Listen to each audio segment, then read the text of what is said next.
Hello everyone, welcome to next lecture. अब हम बात करेंगे नॉर्थ इंडिया की कि किस तरह से नॉर्थ इंडिया के अंदर जो है वो रेवोल्यूशनरी एक्टिविटीज़ बढ़ेंगी। ओके, तो देखो नॉर्थ इंडिया के अंदर जब हम बात करेंगे तो आर्य समाज जो है, आर्य समाज ने बहुत इम्पॉर्टेंट रोल प्ले किया। ओके, आर्य समाज ने इम्पोर्टेंट रोल प्ले किया स्वदेशी मूवमेंट में। मतलब इनडायरेक्टली आप देखोगे कि स्वदेशी थॉट को और जो यूथ को मोटिवेशन करने के लिए आर्य समाज ने काफ़ी काम किया।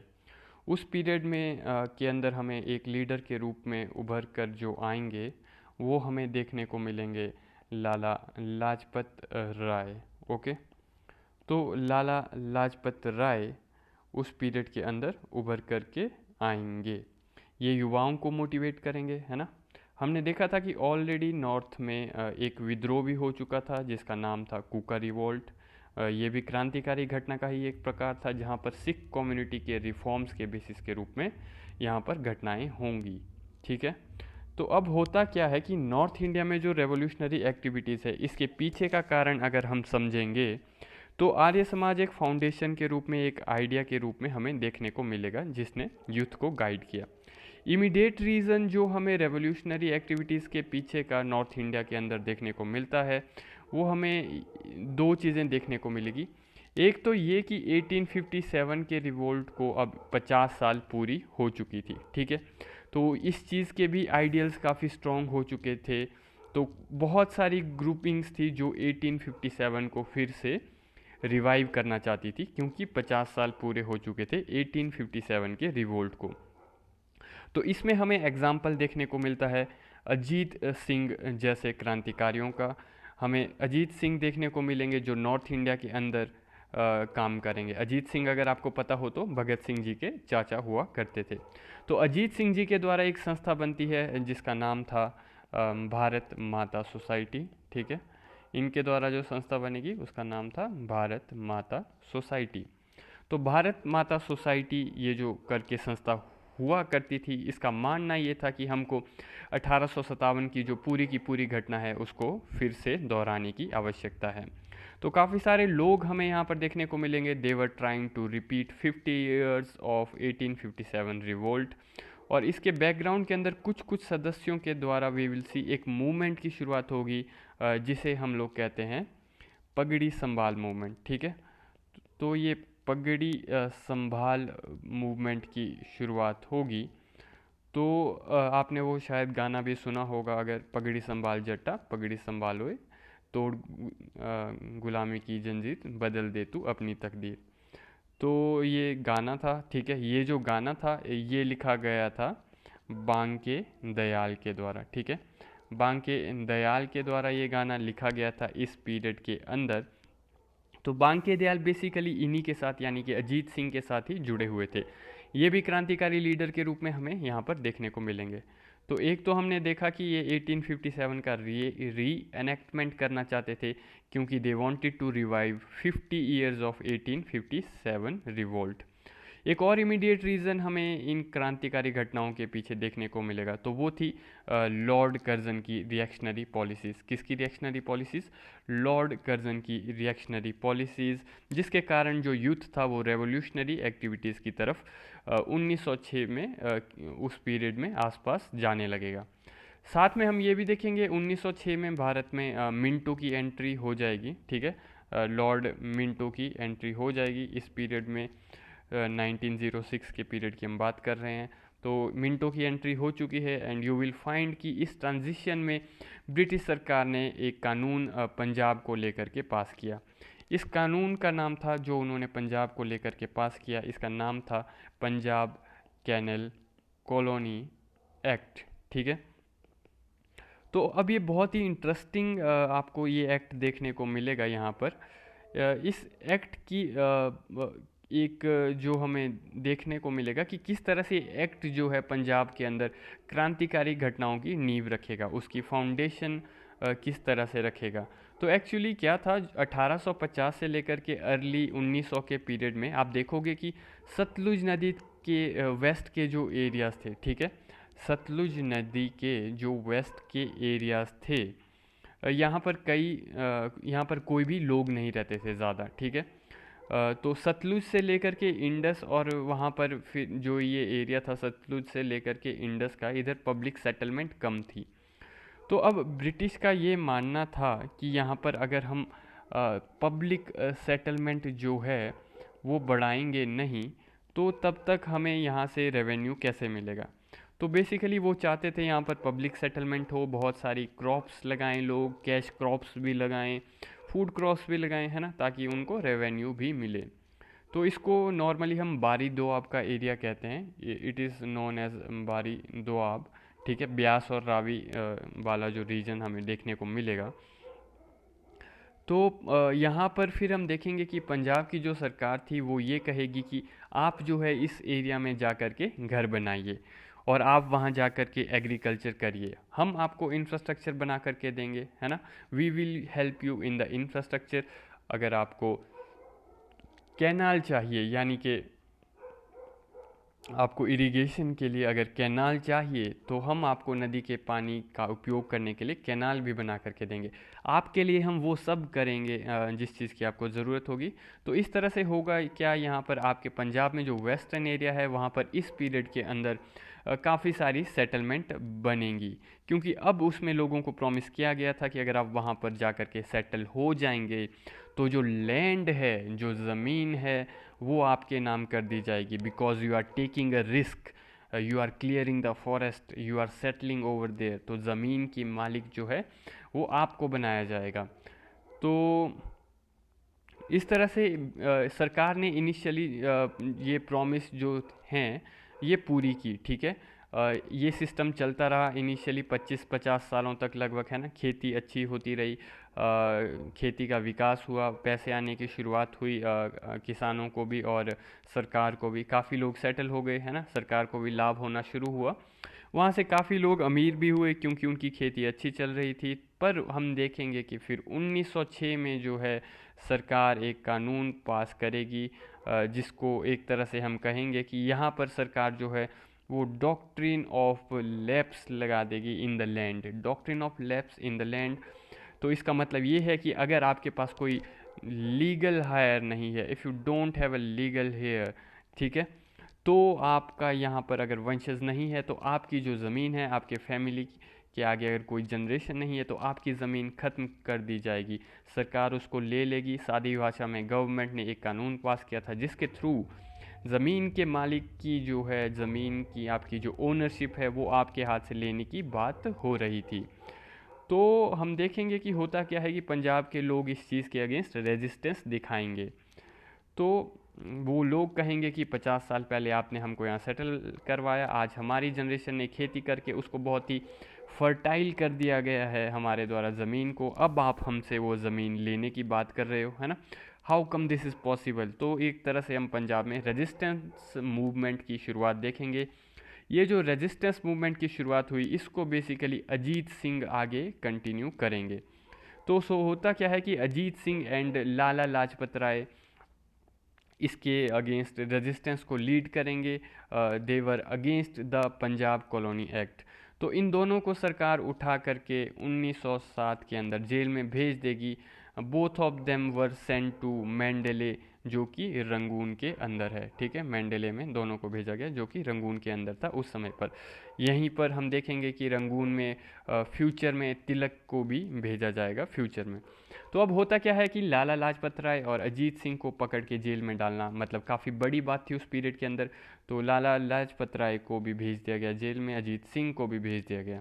तो ये लगभग 1907 की बात है जब स्वदेशी मूवमेंट ऑलमोस्ट ख़त्म होने को तैयार था। तो इनको जेल में भेजा, देवर सेंट टू रंगून, ठीक है। तो इन्होंने काफ़ी प्रेशर क्रिएट किया। एक्चुअली हुआ ये कि ये दोनों काफ़ी पंजाब के अंदर पॉपुलर लीडर्स थे, तो इसकी वजह से हमको यहाँ देखने को मिलेगा कि पंजाब के अंदर रेवोल्यूशनरी एक्टिविटीज़ का ग्रोथ होगा। अगर इन दोनों को जेल में भेज दिया तो उसके बाद हम देखेंगे रेवोल्यूशनरी एक्टिविटीज़ का ग्रोथ होगा पंजाब में, है ना। तो इस वजह से फिर सरकार को मजबूरन प्रेशर में आकर के इन दोनों को वापस लाना पड़ेगा।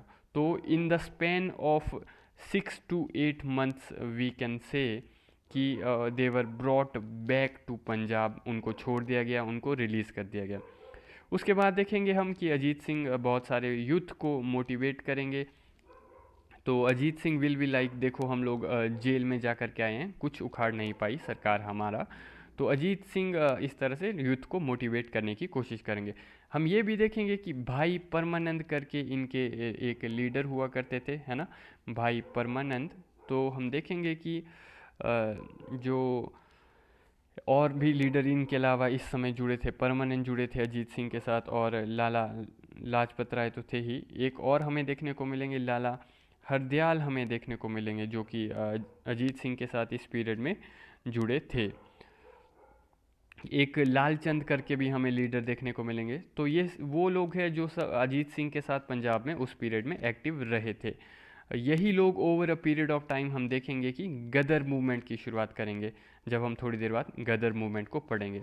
तो अजीत सिंह को कहा जाता है कि he is known as, Ajit Singh is known as the father of revolutionary activities in north India. ठीक है, Ajit Singh is known as father of revolutionary activities in north India,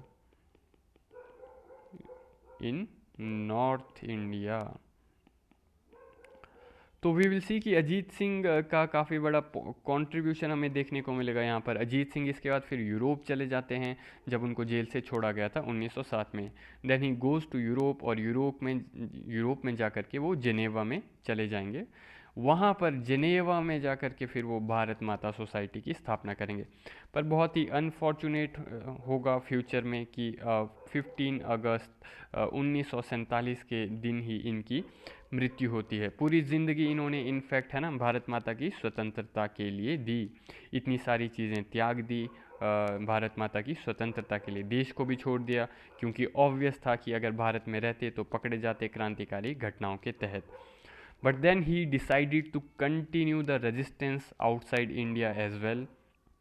he trained the youth, he guided the youth, and he wrote articles. इसके through इन्होंने भारत माता, जो इनकी society का नाम था भारत माता सोसाइटी, तो इसी नाम से इनकी जर्नल भी आती थी। इनकी जर्नल का नाम भी भारत माता ही था। ठीक है, his journals name also was Bharat माता। तो इनकी जो भारत माता सोसाइटी है, इसका एक उर्दू नाम भी था। इसका जो उर्दू नाम था वो था अंजुमन ए मोहब्बत,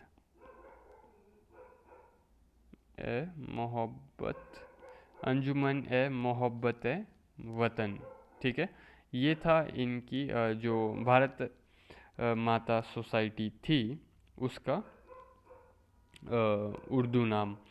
तो it means that this is how we love our society, this is how we love our mother, ये था इसका मतलब। तो अजीत सिंह की एक्टिविटीज़ उस पीरियड में काफ़ी पॉपुलर हो चुकी थी। तो अजीत सिंह के साथ ये हुआ कि जब भगत सिंह बड़े होंगे तो उन्होंने बचपन में ही अपने अंकल की एक्टिविटीज़ को देखा था कि look my uncle is doing this and doing that, है ना। तो इनकी हम ये भी देखेंगे कि इनकी पूरी की पूरी फैमिली जो थी वो आर्य समाजी ही थी। यानी कि भगत सिंह की फैमिली भी अगर आप देखोगे तो आर्य समाजी ही थी, क्योंकि अजीत सिंह अगर उनके चाचा थे तो मतलब सेम ही फैमिली थी, है ना। तो यानी कि सब के सब आर्य समाज के साथ जुड़े हुए थे। तो we can say that Arya Samaj played a very important role.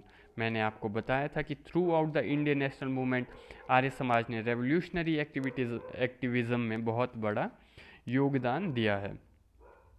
दूसरा आपको मैंने ये बताने की कोशिश की, ये नॉर्थ इंडिया देख लिया। अब हम साउथ इंडिया की तरफ जाएंगे। साउथ इंडिया में हमें दो घटनाएं देखने को मिलेंगी।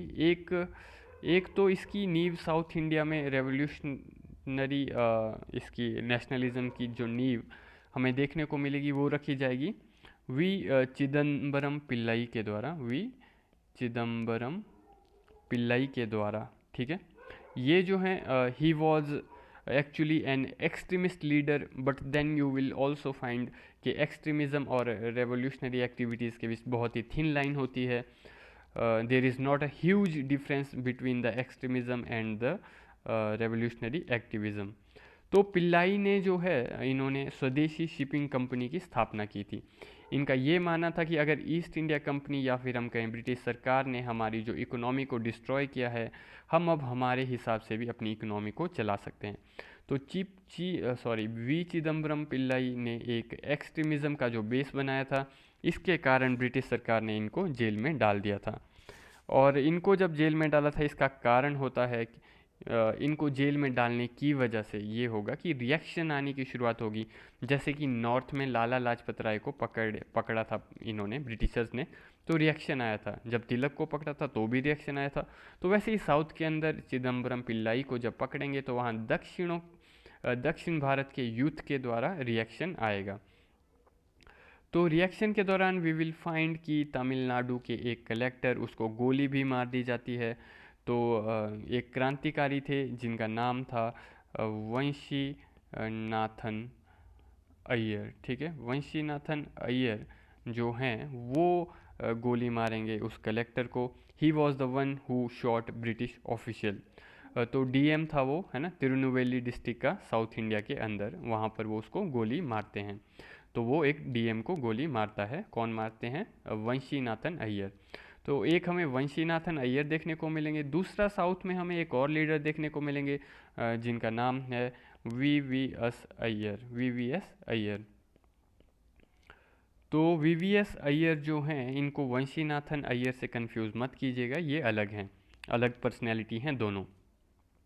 तो वीवीएस अय्यर भी क्रांतिकारी थे साउथ इंडिया के अंदर, है ना। वंशीनाथन अय्यर भी क्रांतिकारी थे, दोनों के दोनों साउथ इंडिया के अंदर थे, रिमेंबर दिस, ओके। और साउथ में एक सीक्रेट एजेंसी भी चलती थी जिसका नाम था भारत माता एसोसिएशन। तो भारत माता एसोसिएशन नाम की एक सीक्रेट एजेंसी भी चलती थी साउथ के अंदर। पर आप ये फ़र्क याद रखिएगा कि भारत माता एसोसिएशन अलग है और भारत माता सोसाइटी अलग है। भारत माता सोसाइटी हमें नॉर्थ में देखने को मिलेगी, और जबकि भारत माता एसोसिएशन है वो हमें साउथ के अंदर देखने को मिलेगी। दोनों की दोनों रेवोल्यूशनरी एक्टिविटीज़ से रिलेटेड हैं। तो ये कहानी आपको पता होनी चाहिए साउथ इंडिया के बारे में। इसके अलावा अगर हम रेवोल्यूशनरी एक्टिविटीज़ को भारत के बाहर देखने की कोशिश करें तो हमें भारत के बाहर भी वो देखने को मिलेंगी। जैसे कि यूरोप के अंदर ही हम बात करें तो यूरोप में हमें लंदन में भी देखने को मिलेंगी, पेरिस में भी देखने को मिलेंगी, है ना, हमें बर्लिन में भी देखने को मिलेंगी। लंदन के बारे में थोड़ा बहुत मैंने आपको पिछली क्लासेस में भी बताया था। हमने देखा था कि लंदन में हमें देखने को मिलेंगे श्यामजी कृष्ण वर्मा। तो श्यामजी कृष्ण वर्मा जो थे ये गुजरात में काठियावाड़ नाम की जगह से बिलोंग करते थे। इन्होंने कैम्ब्रिज यूनिवर्सिटी के अंदर लॉ में डिग्री हासिल की थी, और फिर उसके बाद भारत आकर के इन्होंने एज अ दीवान काम किया था काफ़ी सारे प्रिंसली स्टेट्स के लिए। पर हम देखेंगे बाय द पीरियड ऑफ 1905 ये वापस चले जाएंगे, क्योंकि इनको दीवान के काम में संतुष्टि नहीं मिल रही थी। तो वापस इंग्लैंड जा कर के ये वहाँ पर फॉर्मेशन करेंगे इंडिया हाउस की, ठीक है। ये वहाँ पर इंडिया हाउस बनाएंगे। इनिशियली इस चीज़ में, इंडिया हाउस के लिए इनको काफ़ी सारा सपोर्ट मिलेगा दादा भाई नौरोजी से भी, क्योंकि दादा भाई नौरोजी भी उस समय पर लंदन में हुआ करते थे। दादा भाई नौरोजी के साथ साथ इनको सपोर्ट मिलेगा मैडम बीकाजी कामा का भी। बीकाजी कामा जो हैं वो उस समय पर वो भी वहाँ लंदन में थी, ठीक है। तो मैडम बीकाजी कामा भी दादा भाई नौरोजी के साथ होती थी। तो अगर हम इंडिया हाउस की बात करें जिसकी स्थापना श्यामजी कृष्ण वर्मा के द्वारा की गई थी, तो इंडिया हाउस सर्व करता था एज अ रेजिडेंस। ये इंडियन स्टूडेंट्स के लिए रेजिडेंस की तरह सर्व करता था। ये इंडियन स्टूडेंट्स को स्कॉलरशिप देता था, है ना। तो हम देखेंगे कि इंडियन स्टूडेंट्स को ये स्कॉलरशिप देता था। साथ ही साथ हम देखेंगे कि इनके द्वारा एक जर्नल भी पब्लिश की जाती थी श्यामजी कृष्ण वर्मा के द्वारा। इनकी जर्नल का नाम था द इंडियन सोशियोलॉजिस्ट। इसके अलावा हम देखेंगे इनके जो स्टूडेंट्स रहे, या फिर हम कह सकते हैं इंडिया हाउस में जो स्टूडेंट्स थे, वो हमें देखने को मिलेंगे वीडी सावरकर, है ना, ये मदन लाल धिंगरा भी हमें देखने को मिलेंगे, ठीक है। मदन लाल धिंगरा के अलावा हमें लाला हरदयाल भी देखने को मिलेंगे जो कि इंडिया हाउस में रहे। तो हम ये भी देखेंगे कि हम मतलब कि लास्ट क्लास में हम देख चुके हैं कि किस तरह मदन लाल ढींगरा के द्वारा 1909 में जो है विलियम कर्जन विली का जो है मर्डर किया जाएगा, है ना। ये भी हम देख चुके हैं, लास्ट क्लास में डिस्कस हम कर चुके हैं। तो इनफैक्ट ये सब पहले चर्चा में, जो इंडिया हाउस है वो चर्चा में तब आता है जब इन्होंने कर्जन वाइली का खून कर दिया था, है ना। तो तब उस समय पर इंक्वायरी बैठी थी मदन लाल ढींगरा के ऊपर, है ना। फिर बाद में सावरकर भी पकड़े गए थे, और उसके बाद यू विल फाइंड के श्याम जी कृष्ण वर्मा के ऊपर सवाल उठा कि भाई इनको बुलाया किसने था, इन लड़कों को। तो लेटर ऑन श्याम जी कृष्ण वर्मा उनको रियलाइज़ होगा कि यहाँ पर तो प्रॉब्लम हो जाएगी, अंडरग्राउंड होना पड़ेगा, है ना। तो वो लाला हरदयाल को भी कहेंगे कि अंडरग्राउंड हो जाओ। फिर हम देखेंगे कि लाला हरदयाल वहाँ से फिर यूएसए चले जाएंगे, है ना। और तो यूएसए चले जाएंगे, और श्याम जी कृष्ण वर्मा लंदन छोड़ के जिनेवा चले जाते हैं, क्योंकि उनका मानना था कि यहाँ रहना ठीक नहीं होगा, अंडरग्राउंड होने का टाइम आ गया है। तो this is how you will find कि पहले वो पेरिस जाते हैं, पेरिस से फिर वो जिनेवा जाएंगे और वहाँ पर सेटल हो जाएंगे। Over a period of time यही श्याम जी कृष्ण वर्मा जिनेवा से बैठ के भी अपना कार्य करते हैं, है ना। फिर बाद में फ्यूचर में वहीं जिनेवा में उनकी मृत्यु हो जाएगी, स्विट्ज़रलैंड में ही। And very few people were aware about कि ऐसी कुछ घटना भी हुई थी। श्याम जी कृष्ण वर्मा के साथ एक और क्रांतिकारी भी थे, जिनका नाम था सरदार सिंह राणा। क्या नाम था? सरदार सिंह राणा। ये दोनों के दोनों गुजरात से थे, है ना। Sardar Singh Rana and Shyam ji Krishna Varma were both from Gujarat, and both were revolutionary, both were working. And फिर उसमें हमें इस तरह से श्याम जी कृष्ण वर्मा का बहुत बड़ा योगदान यहाँ से देखने को मिलेगा। इनकी बुक को भी बैन कर दिया गया था सरकार के द्वारा, श्याम जी कृष्ण वर्मा की बुक को। फिर इनका भाई जो है, इनके द्वारा जो इनकी जर्नल आती थी, है ना, द सोशियोलॉजिस्ट, जिसको सरकार के द्वारा एंटी नेशनल जर्नल भी कहा गया था अल्टीमेटली, क्योंकि ये सरकार के विरुद्ध में काफ़ी सारी चीज़ें पब्लिश करती थी ये जर्नल। तो they were against the government in this way. ये पूरी की पूरी घटनाएं जो हैं ये हमें देखने को मिलेगी। हम देखेंगे कि श्याम कृष्ण वर्मा को लोग ऑलमोस्ट भूल गए थे, पर इन 2003 में जाकर के गुजरात के उस समय के चीफ मिनिस्टर, यानी कि हमारे आज के प्राइम मिनिस्टर नरेंद्र मोदी जी जो हैं, वो 2003 में उनकी अस्थियां वापस लेकर के आए थे वहाँ से, है ना। तो अगर आप आज की डेट में कच्छ में जाओगे तो कच्छ में एक मांडवी करके जगह है, मांडवी, ठीक है। तो that is the birth place of Shyam ji Krishna Varma. वहाँ पर पूरा का पूरा एक म्यूज़ियम बनाया हुआ है, जो कि लंदन वाले इंडिया हाउस का रेप्लिका है, ठीक है। वैसा ही बनाया गया है, ये गुजरात सरकार के द्वारा बनाया गया था उस समय पर, है ना। तो इस तरह से हम देखेंगे श्याम जी कृष्ण वर्मा डाइड इन 1930, और 2003 में उनकी अस्थियां भारत में लाई गई थी श्री नरेंद्र मोदी जी के द्वारा। बाकी अगर हम इसके अलावा रेवोल्यूशनरी एक्टिविटीज़ देखें तो हम पेरिस में भी हमें रेवोल्यूशनरी एक्टिविटीज़ देखने को मिलेंगी। पेरिस में हमें लीड रोल में इसमें देखने को मिलेंगी मैडम बीकाजी कामा, ठीक है। तो मैडम बीकाजी कामा जो थी, ये काम करती थी एज अ पॉलिटिकल सेक्रेटरी। ये पॉलिटिकल सेक्रेटरी थी दादा भाई नौरोजी की। किसकी पॉलिटिकल सेक्रेटरी थी ये थी दादा भाई नौरोजी की पॉलिटिकल सेक्रेटरी। इन्होंने भी इंडिया हाउस की जब फॉर्मेशन हुई थी श्याम जी कृष्ण वर्मा के द्वारा, उसको वेलकम किया था, है ना। बाद में ये वहाँ से लंदन से रिलोकेट हो गई थी पेरिस को, है ना। और पेरिस में इन्होंने बनाई थी Paris India society. Paris India society इन्होंने बनाई थी। इनका मैडम बीकाजी कामा का न्यूज़पेपर भी आता था, जिसका नाम था वंदे मातरम, ठीक है। इसके अलावा और इनका जो न्यूज़पेपर आता था, पहले तलवार करके था उसका नाम, बाद में ये उसका नाम कर देती हैं मदन्स तलवार, है ना। मदन्स तलवार उसका नाम कर देती हैं, क्योंकि जब मदन लाल ढींगरा को फांसी चढ़ाई गई थी, तो इन्होंने फिर इसको तलवार को रीनेम करके मदन्स तलवार कर दिया था, जब मदन लाल ढींगरा को फांसी की सज़ा दी गई थी उसके बाद। तो इसके अलावा ये पार्टिसिपेट करेंगी सेकंड इंटरनेशनल में। तो सेकंड इंटरनेशनल जो है वो एक एंटी कॉलोनियल कांग्रेस थी जो उस समय पर हुई थी, यानी लोगों की गैदरिंग थी जिसका नाम था सेकेंड इंटरनेशनल। ये गैदरिंग जो है एंटी कॉलोनियल पर्पज से हुई थी। ये हुई थी आपकी स्टुअर्टगार्ट में, जर्मनी के अंदर, ठीक है। वहाँ पर इन्होंने भारत का पहला फ्लैग भी रिप्रेजेंट किया था, है ना।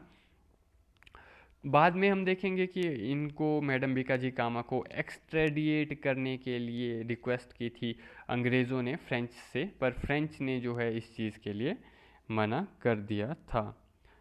तो हम देखेंगे मैडम बीकाजी कामा जो है फ्रांस से भारत में अपने न्यूज़पेपर को चला रही थी।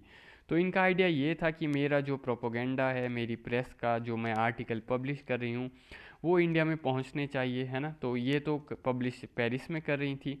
तो इस तरह से इंडिया पहुंचाने के लिए क्या करती हैं, बेसिकली भारत के अंदर फ्रांस की एक कॉलोनी थी उस समय पर, जो की थी पौंडीचेरी, ठीक है। तो हमने देखा था कि पौंडीचेरी नाम की कॉलोनी फ्रांस को बिलोंग करती थी। तो फ्रांस और पौंडीचेरी के बीच में एक जहाज़ चलते थे, है ना। तो इस तरह से मैडम बीकाजी कामा जो है अपने आर्टिकल्स को जो है, वो जो उनका न्यूज़पेपर आता था उनकी स्मगलिंग करती थी उनको डब्बों में डाल करके, और पौंडीचेरी पहुंचने पर उस शिप में से उनके साथी आकर के उनको कलेक्ट करते थे और फिर भारत की अंडरग्राउंड एक्टिविटीज़ में उसको सर्कुलेट कर देते थे।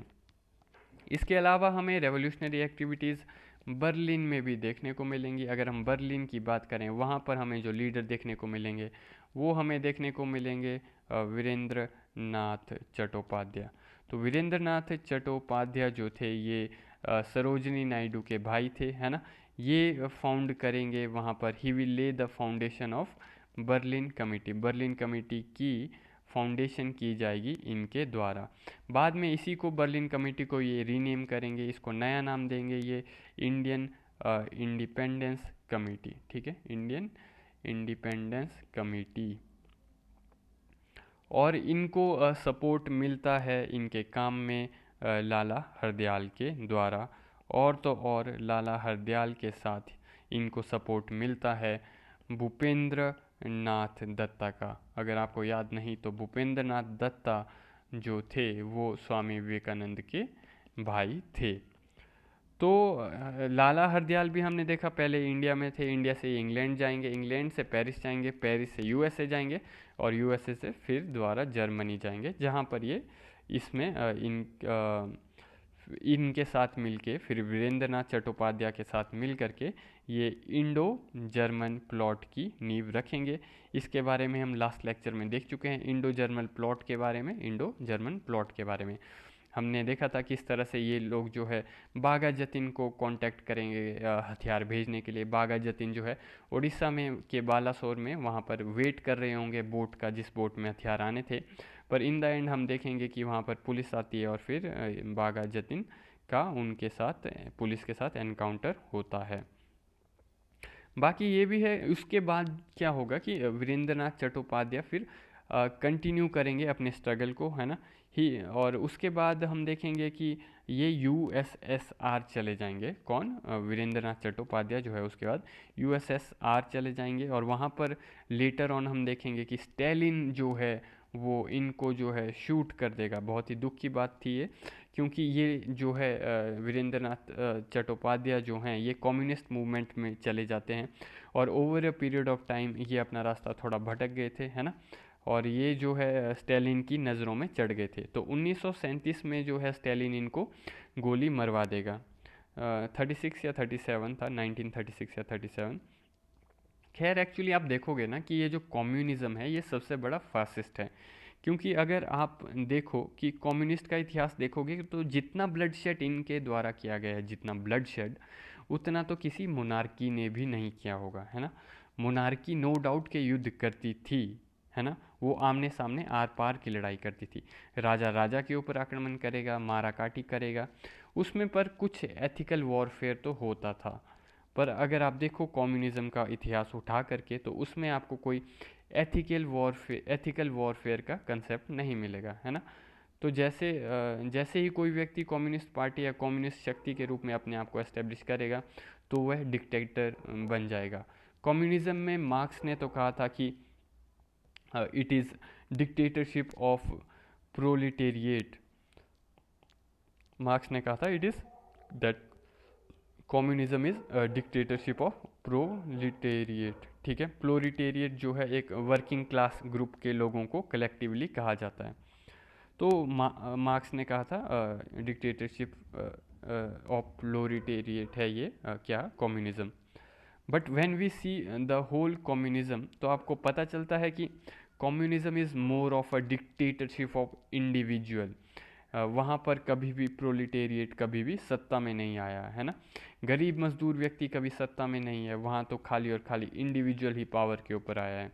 और वह पावर के ऊपर जिस तरह से आया है उसने, हमने नॉर्मली देखा है कि वायलेंस का इस्तेमाल किया है। खैर आगे बढ़ते हैं अब।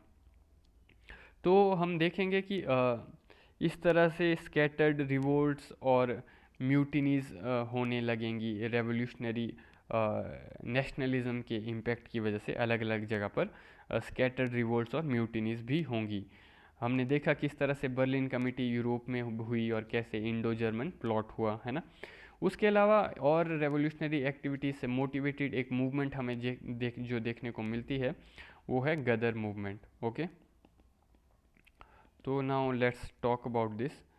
तो होता क्या है कि हमें देखने को मिलेगा नॉर्थ अमेरिका के अंदर जो है, नॉर्थ अमेरिका में काफ़ी सारे पंजाबी माइग्रेंट्स थे। ठीक है, वो नॉर्थ अमेरिका के वेस्ट कोस्ट का जो एरिया है, कैलिफोर्निया, लॉस एंजल्स है ना, और वैंकूवर भी आ गया इसमें है ना, कैलिफोर्निया, लॉस एंजल्स, वैंकूवर वाला एरिया, उधर सेटल्ड थे है ना पंजाबी माइग्रेंट्स भारत से। यानी कि पर उन लोगों को एक्सेप्ट नहीं किया जाता था लोकल लोगों के द्वारा। साथ ही साथ लॉ भी पास किए गए थे वहाँ की सरकारों के द्वारा, ताकि माइग्रेंट्स जो है वो प्रॉपर्टी को ओन ना कर पाए है ना, they could not own property, ऐसे लॉ पास किए गए थे वहाँ की सरकारों के द्वारा। तो हम देखेंगे कि फिर जो है माइग्रेंट्स जो हैं ये पंजाबी माइग्रेंट्स ये एक साथ आएंगे और फिर पॉलिटिकल एक्टिविटीज़ करने की शुरुआत करेंगे।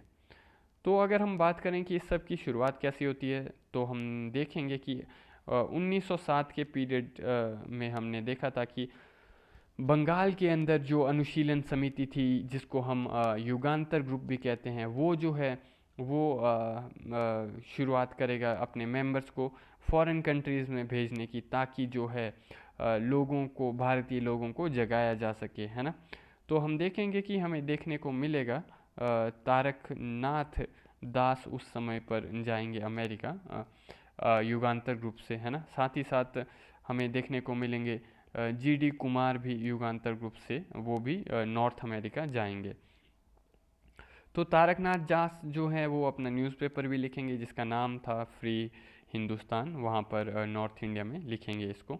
हम देखेंगे जीडी कुमार भी तारकनाथ के साथ मिल कर के एक होम बनाएंगे जिसको नाम देंगे वो स्वदेश सेवक होम, स्वदेश सेवक होम।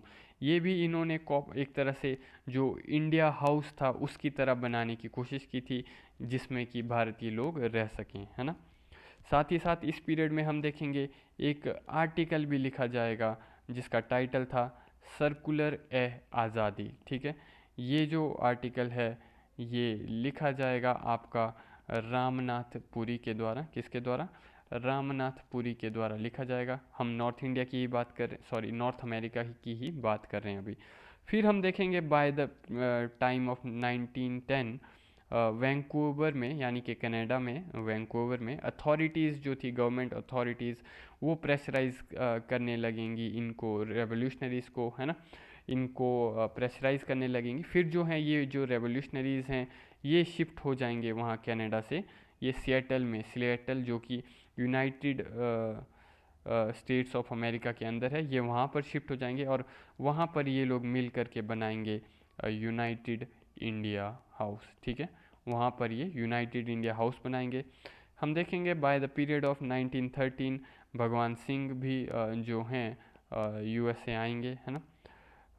साथ ही साथ भगवान सिंह जो है वो कहेंगे कि हमें अंग्रेज़ों को जो है वायलेंटली भारत से बाहर निकाल देना चाहिए। किस तरह से? वायलेंटली निकाल देना चाहिए।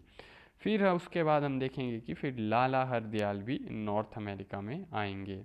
ठीक है, फिर लाला हरदयाल भी आएंगे। और फिर लाला हरदयाल जो है वो एक पंजाबी फैमिली से बिलोंग करते थे, है ना।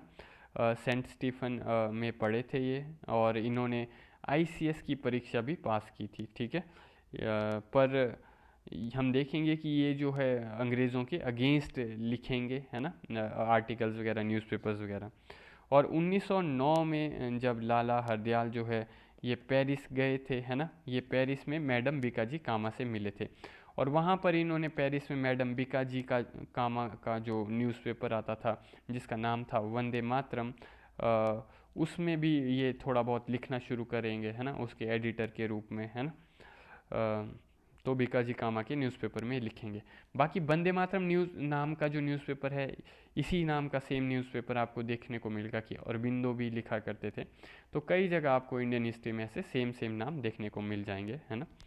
तो उसके बाद लाला हरदयाल एक समाजिस्ट यानी कि आर्य समाज के एक बंदे से कांटेक्ट में आएंगे, एक समाजिस्ट से कांटेक्ट में आएंगे। उसके बाद लाला हरदयाल जो है यूएसए को चले जाएंगे, है ना।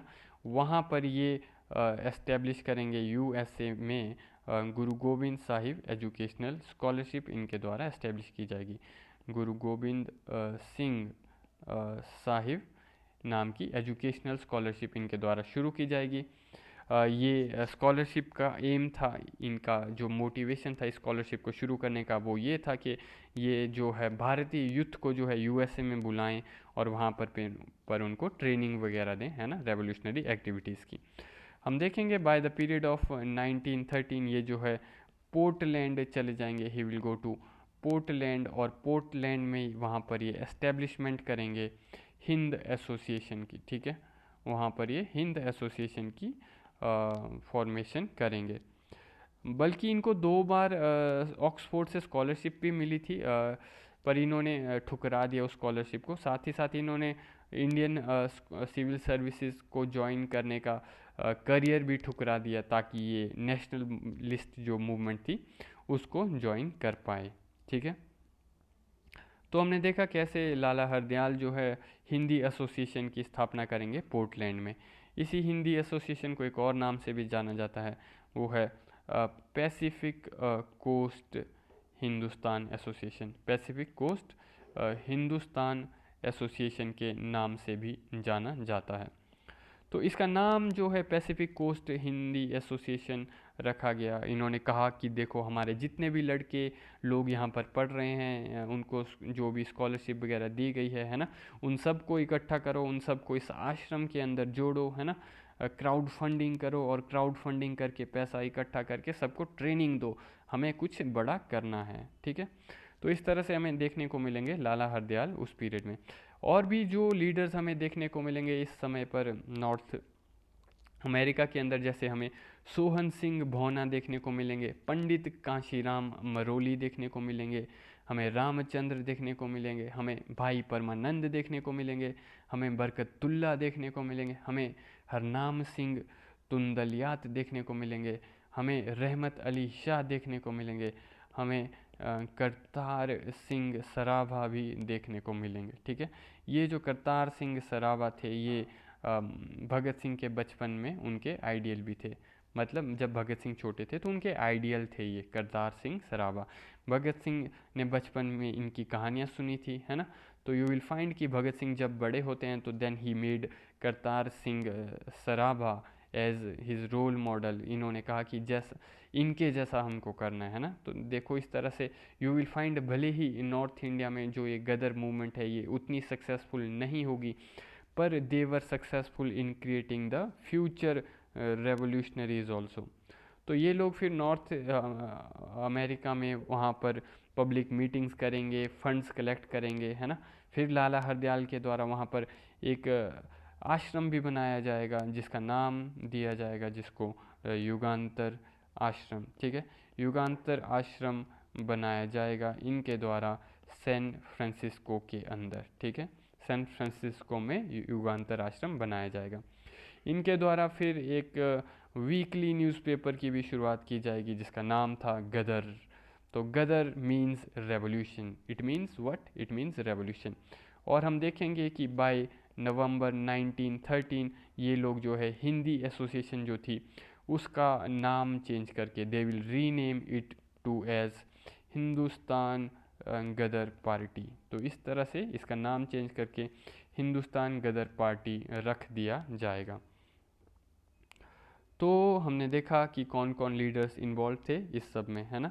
तो इन सब का मानना था, है ना, लाला हरदयाल वगैरह इनका मानना था कि दुनिया की कोई भी कोने में जब एक कॉलोनी दूसरी कॉलोनी से लड़ रही है तो वो गदर कर रही है ना। मतलब एक कॉलोनी जब अपने मदर कंट्री के सामने लड़ रही है तो that is in the form of revolution. और उस पीरियड में मैक्सिको के अंदर काफ़ी सारा यूएसए का भी डोमिनेशन था, मैक्सिको के ऊपर स्पेनिश डोमिनेशन भी था, है ना, क्योंकि स्पेनिश का डोमिनेशन हुआ करता था एक टाइम पर मैक्सिको में। तो इनका गदर वालों का मानना था कि मैक्सिको के अंदर रहने वाले जो लोग स्पेन के सामने लड़ रहे हैं, क्योंकि मैक्सिको उस समय पर स्पेन की कॉलोनी थी, तो इनका मानना था कि वो लोग भी गदर कर रहे हैं ना। सो इस तरह से लाला हरदयाल सिंह वॉज लाइक कि हम पूरी दुनिया भर के क्रांतिकारियों को लिखेंगे, हमारा विज़न जो है वो लोकल नहीं है, और vision is very international in approach. ठीक है, हम कोई एक विस्तार या एक जगह तक सीमित नहीं रहेंगे, we are very much global in their approach, and because we are global and international in approach, तो वी विल मेक श्योर कि हम कुछ बड़ा करेंगे। तो इस बेसिस के रूप में इन्होंने इंस्टीट्यूशंस क्रिएट करवाए, है ना। 1913 के बाद ये जो गदर है ये एक ऑर्गेनाइजेशन के रूप में क्रिएट हुआ, और इसने प्लान किया कि कुछ बड़ा करेंगे। सो इनिशियली 2 इयर्स तक इनका प्लान था कि हम खाली लोगों को मोटिवेट करेंगे, लोगों को न्यूज़पेपर्स के थ्रू, आर्टिकल्स के थ्रू, प्रोपोगेंडा के थ्रू, जहाँ जहाँ इंडियन कम्युनिटी है उन तक ये सब चीज़ें पहुँचाएंगे। पूरी दुनिया में कहीं पर भी जहाँ इंडियन कम्युनिटी है वहाँ पर ये इन चीज़ों को पहुँचाएंगे, उनको कांटेक्ट करेंगे हम। ठीक है, वो इंडियन कम्युनिटी में कोई भी हो सकता है, चाहे सोल्जर्स हो सकते हैं, चाहे कॉमन मैन हो सकता है, चाहे कोई रेवोल्यूशनरी भी हो सकता है, उन सबको हम इकट्ठा करेंगे, है ना, कि देखो हम लोगों ने एक कॉलोनियल स्ट्रगल चलाया है, आप हमारे साथ जुड़ जाइए। ठीक है, और तो और गदर के एक्टिव मेंबर जो हैं हमें दूसरी कंट्रीज़ में भी देखने को मिलेंगे, जापान में भी, चाइना में भी, फिलीपींस में भी, मलाया में भी, सिंगापुर में भी, साउथ अफ्रीका में भी, मैक्सिको में भी बल्कि हमें देखने को मिलेंगे। तो हमने देखा कि गदर न्यूज़पेपर इनके द्वारा पब्लिश किया जाता था। गदर न्यूज़पेपर में ये बताते थे कि हमें अंग्रेज़ों के खिलाफ लड़ना है। गदर मूवमेंट अलग अलग लैंग्वेजेस में पब्लिश करते थे, ये उर्दू में भी करते थे, गुरमुखी में भी करते थे, और तो और इंग्लिश लैंग्वेज में भी पब्लिश करते थे। गदर लैंग्वेज के थ्रू ये लोगों के अंदर जो है पैट्रियोटिज़म की जो भावना है उसको जगाने की कोशिश करते थे गदर न्यूज़पेपर के थ्रू। अलग अलग तरह के आर्टिकल्स लिखे जाते थे, जैसे कि अंग्रेज़ी राज का दुश्मन, है ना, अंग्रेज़ी राज का काला चिट्ठा, तो इस तरह के आर्टिकल लिखे जाते थे। पोइम्स वगैरह भी लिखी जाती थी, और तो और 1857 के जो रिवॉल्ट है उसको याद भी किया जाता था इन लोगों के द्वारा। तो अगर हम करें जो ये गदर था इनका प्रोग्राम में क्या क्या चीज़ें थी, इनके ऑब्जेक्टिव में, या हम कहें इनके प्रोग्राम में क्या क्या चीज़ें थी, हमने एक तो ये देख लिया कि ये एक बड़ा रिवोल्ट लाना चाहते थे भारत के अंदर, है ना। ये ऑफिशियल्स जो थे, ब्रिटिश ऑफिशियल्स, उनकी असैसिनेशन भी करना चाहते थे ये लोग, ताकि उनको मार करके अंग्रेज़ों के अंदर डर जगाया जा सके। और तो और ये लोग रेवोल्यूशनरी और एंटी इम्पीरियलिस्टिक लिटरेचर को जो है पब्लिश करते थे, ताकि लोग पढ़ पाएँ। किस तरह का लिटरेचर? रेवोल्यूशनरी और एंटी इम्पीरियलिस्टिक लिटरेचर। साथ ही साथ ये इंडियन ट्रूप्स के साथ भी वर्क करने की कोशिश कर रहे थे, वो इंडियन ट्रूप्स जो कि भारत के बाहर स्टेशन थे। और तो और इन्होंने कोशिश की थी कि ये लोग जो हैं आर्म्स को जो हैं प्रोक्योर कर पाएँ, और उनके थ्रू भारत के अंदर साइमल्टेनियसली रिवोल्ट ला पाएँ सभी ब्रिटिश कॉलोनीज़ में।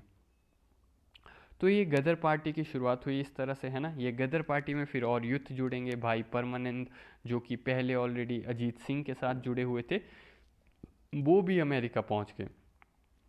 पंजाब के बहुत सारे युवा लोग वहाँ पर माइग्रेट होकर के आए थे, वो भी जुड़ गए, है ना। जितने भी अलग अलग प्रकार के इंडियंस थे, कोई जापान में बैठा था, कोई सिंगापुर में, कोई फिलीपींस में, कोई कनाडा में, है ना। सब जो है इस तरह से इंडियंस इनको कांटेक्ट करना शुरू कर देंगे, है ना। तो सब जगह के ऊपर क्योंकि इनका न्यूज़पेपर पहुँच रहा था, इनका जो न्यूज़पेपर था 15 दिनों का आता था, है ना, 15 दिनों में एक कॉपी आती थी। तो पहले तो ठीक है, मैक्सिको के अंदर बैठे हुए क्रांतिकारियों को कांटेक्ट कर रहे हैं गदर वाले, है ना। They are doing it all across the world, they are trying to contact the Indian people also, है ना। तो revolutionary were fighting for the nation at that time, है ना। तो यहाँ से बेसिकली एक पूरी की पूरी ऑर्गेनाइज्ड मूवमेंट की शुरुआत हुई। ऑर्गेनाइज्ड मूवमेंट में फिर और भी लीडर्स निकल करके आए, है ना, बहुत सारी लीडरशिप निकल करके आएगी इस पीरियड में। तो बेसिकली इन लोगों का प्लान ये था कि भारत में कुछ बड़ा करना है, पर बड़ा क्या करना है, they were not able to get the idea that what exactly we will do big, है ना। तो अब होता क्या है कि दे वर स्टिल वेटिंग कि कुछ बड़ा करेंगे, और they were not able to get the exact point कि जो कि क्लिक हो पाए उनको। पर जब कुछ समय में देखेंगे 1914 तक आते आते वर्ल्ड वॉर वन की जो है वो शुरुआत हो जाएगी, ठीक है।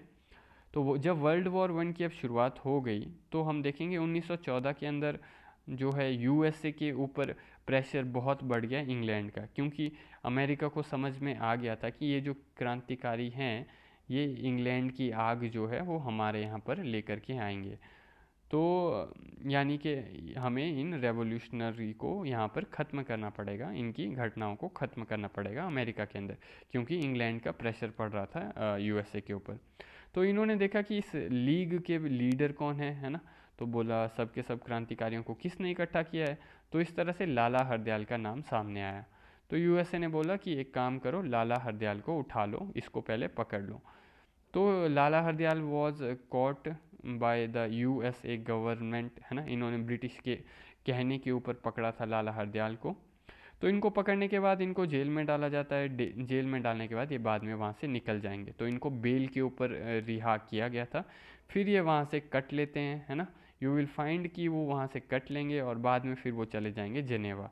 जेनेवा से over a period of time वो चले जाएंगे पेरिस, और वहाँ से फिर वो जर्मनी चले गए।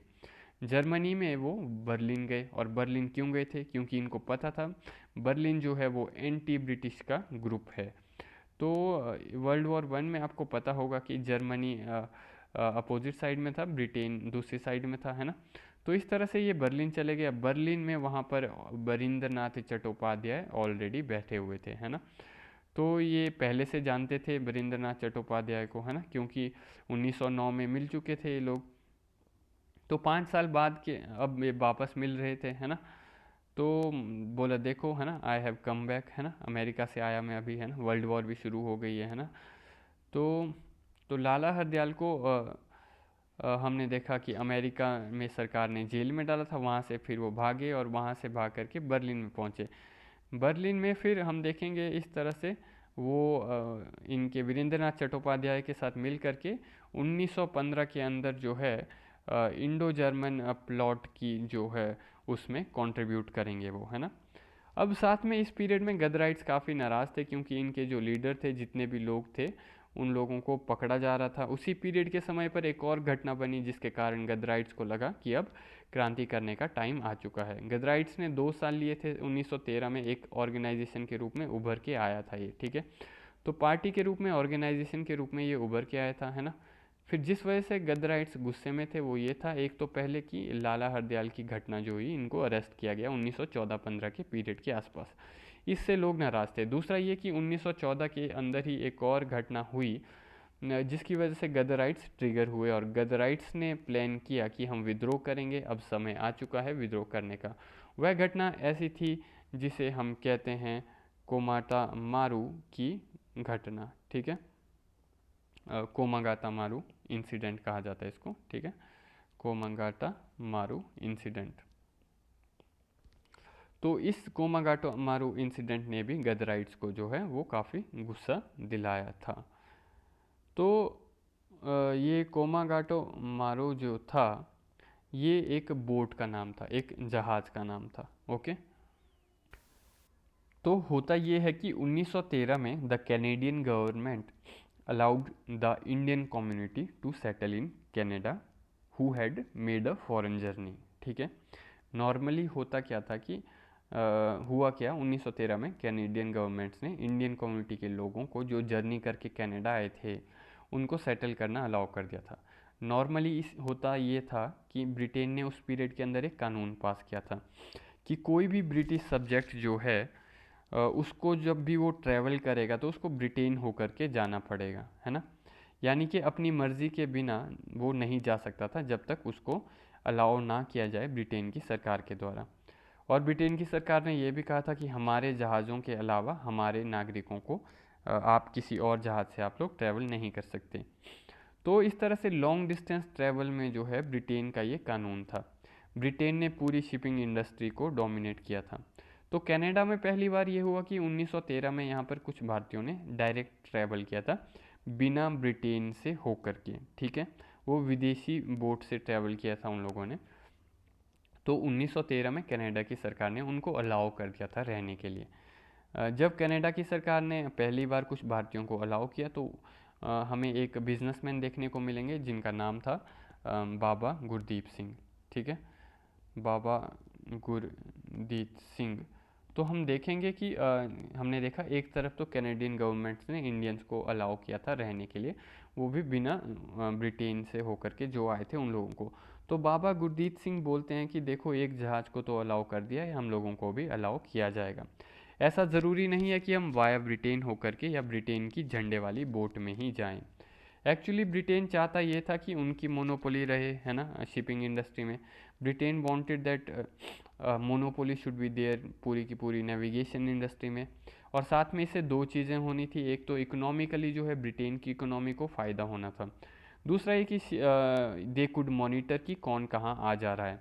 जब गांधी जी भी भारत में आए थे तो वो वाया ब्रिटेन होकर के ही आए थे। आपको जानकारी होगी कि जब गांधी जी साउथ अफ्रीका से पहले वो ब्रिटेन की तरफ गए और उसके बाद भारत की तरफ आए, जबकि वो उल्टा पड़ता है ना, तो क्योंकि वो डायरेक्टली नहीं आ सकते थे। तो 1913 में पहली बार ऐसा हुआ, एक डायरेक्ट बोट को ब्रिटेन से ना जाते हुए इंडियन कम्युनिटी की एक बोट को, जो कि सीधे सीधे वैंकूवर यानी कि कनाडा के वैंकूवर शहर में पहुंची थी, उसको कैनेडियन गवर्नमेंट ने अलाउ कर दिया था।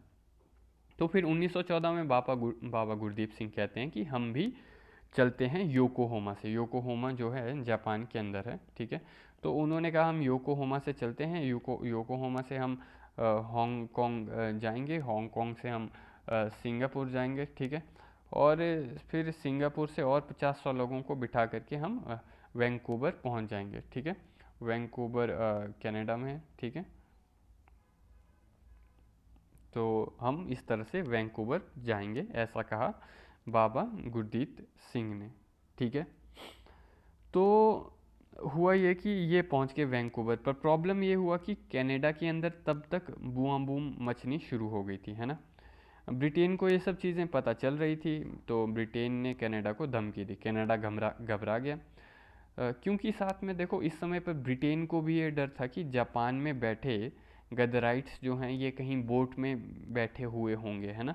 क्योंकि वर्ल्ड वॉर 1 के समय पर अगर हमारे सामने क्रांति हो गई तो हम जर्मनी से लड़ेंगे या इंडिया से, ऐसा डर बना हुआ था इनको, है ना, ब्रिटिश को।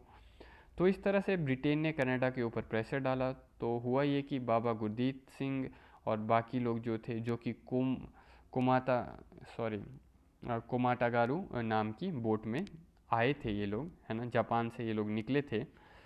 तो ये बोट में बैठकर पहुँचे तो सही वहाँ कनाडा, पर इनको सरकार ने पोर्ट के बाहर ही रोक दिया, इनकी जहाज़ को एंट्री करने नहीं दी गई। वैसे बाबा गुरदीप सिंह जो है वो एक बिजनेसमैन थे, है ना। तो आप देखिए आपके पास बोट में 300 से ज़्यादा प्रवासी हैं, इनके पास कितना ही राशन पानी होगा बोट में, है ना। और हुआ ये कि फिर सरकार ने प्रेशर बनाया, है ना। प्रेस ने भी लिखना शुरू किया इस समय पर, है ना, कि इमिग्रेशन को अलाउ मत करो, ये तो विदेशी लोग हैं, ये तो एंटी नेशनल है, हमारी सोसाइटी के लिए गलत हो जाएगा, है ना। तो वी विल फाइंड कि इस बेसिस के रूप में काफ़ी बूम बूम हो जाती है ना। कुछ लोग वैंकूवर में एक संस्था बनाएंगे, जिस संस्था का नाम था शोर कमेटी। नॉर्मली काफ़ी भारतीयों के द्वारा ही बनाई जाएगी। तो कुछ लोग बनाएंगे शोर कमेटी नाम की संस्था, ये थोड़ा सपोर्ट शो करेगी इनके लिए, ये इनके लिए सपोर्ट शो करेगी कि इनको अलाउ कर दो अंदर आना। तो बेसिकली हम देखेंगे कि तकरीबन 2 महीने तक, फॉर अराउंड 2 मंथ्स, ये बोट वहाँ पर पड़ी रहेगी।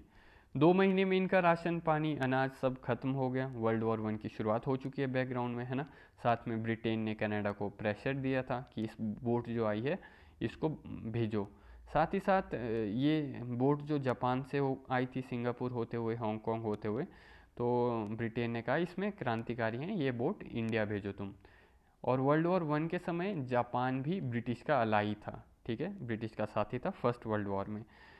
तो क्योंकि ये जापानीज़ बोट थी तो इनडायरेक्टली जापान की सरकार को भी मैसेज भेजा गया कि देखो तुम्हारी एक प्राइवेट नागरिक की बोट है, उसमें कुछ क्रांतिकारी हमारे सामने बगावत करने के लिए वहाँ पर बैठे हैं, हम उस बोट को जो है डाइवर्ट कर रहे हैं इंडिया की तरफ, ठीक है। तो ऐसा इनडायरेक्ट मैसेज भेजा गया जापान को भी। तो 2 महीने तक भूखे किसी तरह रहे वो लोग, है ना। उनके लिए एजिटेशन तो हुआ काफ़ी, अमेरिका में भी, कनाडा में भी। एक एजिटेशन सपोर्ट में था, एक एजिटेशन अगेंस्ट में था। बाद में फाइनली उस बोट को डाइवर्ट कर दिया गया और वो डाइवर्ट होकर के चली गई कलकत्ता, ठीक है, कलकत्ता बुलाया गया उस बोट को। तो ये लोग बेसिकली कलकत्ता आए, सरकार ने इनको कहा कि अब तुम बोट से उतरो और उतर के ट्रेन में बैठ जाओ। ये ट्रेन जो कि पंजाब को जानी थी उसमें बिठा दिया इन लोगों को।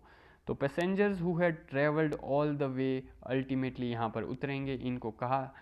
फिर ये पैसेंजर कहेंगे कि देखो यार हम यहाँ से थोड़ी ना चढ़े हैं, है ना, ब्रिटिशर्स हैज़ नो राइट, है ना, अगर आपको हमको छोड़ना ही है तो हमको हांगकांग में छोड़ो, हमको सिंगापुर में छोड़ो, आप हमको योकोहामा में छोड़ो जहाँ से हम बैठे हैं, आप हमें यहाँ ट्रेन में क्यों बिठा रहे हो। तो इस तरह से यू विल फाइंड कि कोलकाता में इनको उतारा गया प्रेशर से, है ना, और प्रेशर करके फिर वहाँ पर लाठी चार्ज भी हुआ था और तकरीबन लगभग 22 से ज़्यादा लोग जो है मारे गए थे। और इस सब घटना के कारण वी विल सी जो गदराइट्स थे, जो गदर के लोग थे, वो अमेरिका के अंदर बैठे हुए थे। इन्होंने कहा कि अब तो बहुत हो गया, अब जो है आर पार की लड़ाई होनी चाहिए, हम लोग कब तक चुप बैठेंगे, है ना, हमें कुछ ना कुछ करना पड़ेगा।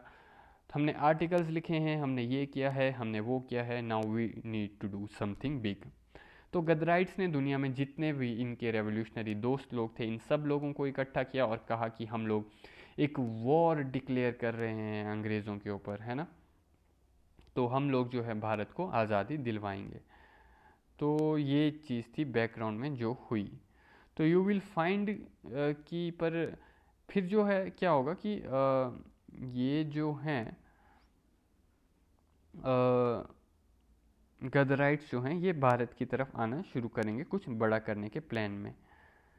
पर हम देखेंगे कि ब्रिटिश सरकार की इंटेलिजेंस बहुत स्ट्रांग थी इस पीरियड में, है ना। पंजाब में जो गदराइट्स रुके थे धर्मशाला में, गुरुद्वारे के अंदर, या फिर जितने भी गुरुद्वारे के चीफ हुआ करते थे, महंत हुआ करते थे, ये महंत जो है गवर्नमेंट के ही आदमी थे उस समय पर। ये महंत लोग ही सरकार को जानकारी देंगे कि क्रांतिकारी आए हैं अमेरिका से, यहाँ पर विद्रोह की बात कर रहे हैं। तो इस बेसिस के रूप में यू विल फाइंड पंजाब, जहाँ से विद्रोह की नींव रखनी थी, जहाँ से विद्रोह की शुरुआत होनी थी, वहाँ से ही विद्रोह को स्टॉप कर दिया गया। सब के सब अरेस्ट कर दिए गए, पंजाब में गदराइट्स को अरेस्ट कर दिया गया। तो गदराइट्स को अरेस्ट कर दिया गया तो वहाँ से कोलकाता को फिर मैसेज भेजा जाता है कि बोले बंगाल में बंगाल के अंदर कोलकाता में मैसेज भिजवाया जाता है रास बिहारी बोस को, है ना। तो ये मैसेज भिजवाया जाता है लाला हरदयाल के द्वारा। लाला हरदयाल जर्मनी में थे इस समय पर, है ना। तो लाला हरदयाल जर्मनी में बैठे थे, वहाँ पर इन्होंने इंडियन कमेटी की रचना की हुई थी वीरेंद्रनाथ चट्टोपाध्याय के साथ मिल करके। ये लोग फिर रास बिहारी बोस को बोलते हैं कि आप जाओ पंजाब में, वहाँ जाकर कुछ करो। बाकी लीडर्स को वहाँ पर जेल में डाल दिया गया। तो रास बिहारी बोस अपने साथी को ले करके जाते हैं। जिस साथी को ये साथ ले गए उसका नाम था सचिन सन्याल। और सचिन सन्याल और रास बिहारी बोस ने ही मिल करके जो है बॉम्ब फेंका था वॉइस रॉय के ऊपर, अगर आपको याद होगा 1912 में। वो चीज़ हम देख चुके हैं, है ना। किसने? रास बिहारी बोस ने किसके साथ मिलकर? सचिन सन्याल के साथ मिल करके बॉम्ब फेंका था वॉइस रॉय के ऊपर। ये हम देख चुके हैं लास्ट लेक्चर में। तो 1915 में दोनों के दोनों पंजाब पहुंचे, ठीक है। पंजाब में पहुंचकर इन्होंने गदर मूवमेंट को रिवाइव करने की कोशिश की, पर उतने में ही सरकार ने एक कानून पास किया जिसका नाम था डिफेंस ऑफ इंडिया एक्ट, ठीक है। डिफेंस ऑफ इंडिया एक्ट नाम का कानून पास किया गया सरकार के द्वारा। तो ये ऐसा कानून था, अगर इसके लपेटे में आ गए तो आप चक्की पीसते ही रह जाओगे। तो इन लोगों को लगा फिर अब कि अंडरग्राउंड होने का समय आ चुका है, there is no point of staying in India, ठीक है। इस बेसिस के रूप में ये जो गदर मूवमेंट का एक तरह से स्टॉप आ जाएगा, है ना। लाहौर में बड़ी मात्रा में लोगों को पकड़ा गया, है ना। यहाँ से एक फिर कॉन्स्पिरेसी केस की शुरुआत हुई, जिसको हम लोग कहते हैं first Lahore conspiracy case. First Lahore conspiracy case भी कहा जाता है इस पूरे इंसिडेंट को, जो ये लाहौर में हुआ और लोगों को पकड़ा गया। तो जो सेकंड लाहौर कॉन्स्पिरेसी केस आएगा वो फ्यूचर में आएगा, वो होगा भगत सिंह वाला, ठीक है। ये पहला वाला जो है ये गदर मूवमेंट वाला है, दूसरा वाला भगत सिंह वाला होगा। भगत सिंह वाला 1928 में आएगा, जब ये लोग जॉन सॉन्डर्स को गोली मारेंगे 1928 में। जबकि अभी वाला जो हम बोल रहे हैं ये 1915 में है, गदर वाला फर्स्ट लाहौर कॉन्स्पिरेसी केस है।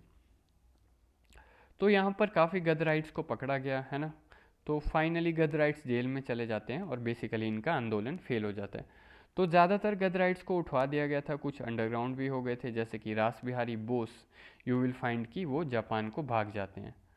दो ऐसे लोग थे जो पंजाब में चले गए थे, पंजाब से चले गए थे अफ़गानिस्तान को, ठीक है।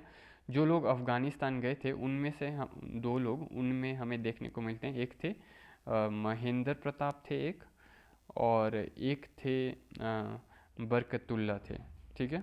एक महेंद्र प्रताप और एक थे बरकतुल्ला, ओके। तो ये दोनों गदर के ही लीडर थे, गदर मूवमेंट के, और इन्होंने अफ़गानिस्तान में जा कर के वहाँ पर बनाई government in exile of India. वहाँ पर अफ़गानिस्तान में they made government in exile, Bharat की गवर्नमेंट इन एग्ज़ाइल बनाई इन्होंने अफ़गानिस्तान में बैठे बैठे। साथ ही हम ये भी देखेंगे कि अलीगढ़ यूनिवर्सिटी के लिए भी काफ़ी जिन्होंने सबसे बड़ी फंडिंग दी थी उनमें से एक हुआ करते थे ये महेंद्र प्रताप, है ना। तो इसलिए इनको इस बेसिस के रूप में भी आप याद रख सकते हो। You should know this personality, इनका क्या कंट्रीब्यूशन था। इनफैक्ट बरकतुल्ला आप देखोगे कि भारत के पहले प्राइम मिनिस्टर बनेंगे। He will become the first prime minister in Afghanistan में जो गवर्नमेंट थी उसमें। तो फर्स्ट प्राइम मिनिस्टर बनेंगे अफ़गानिस्तान में जो इन्होंने गवर्नमेंट इन एग्ज़ाइल बनाई थी उसके। और महेंद्र प्रताप जो है इस गवर्नमेंट इन एग्ज़ाइल के प्रेसिडेंट हुआ करते थे, ओके।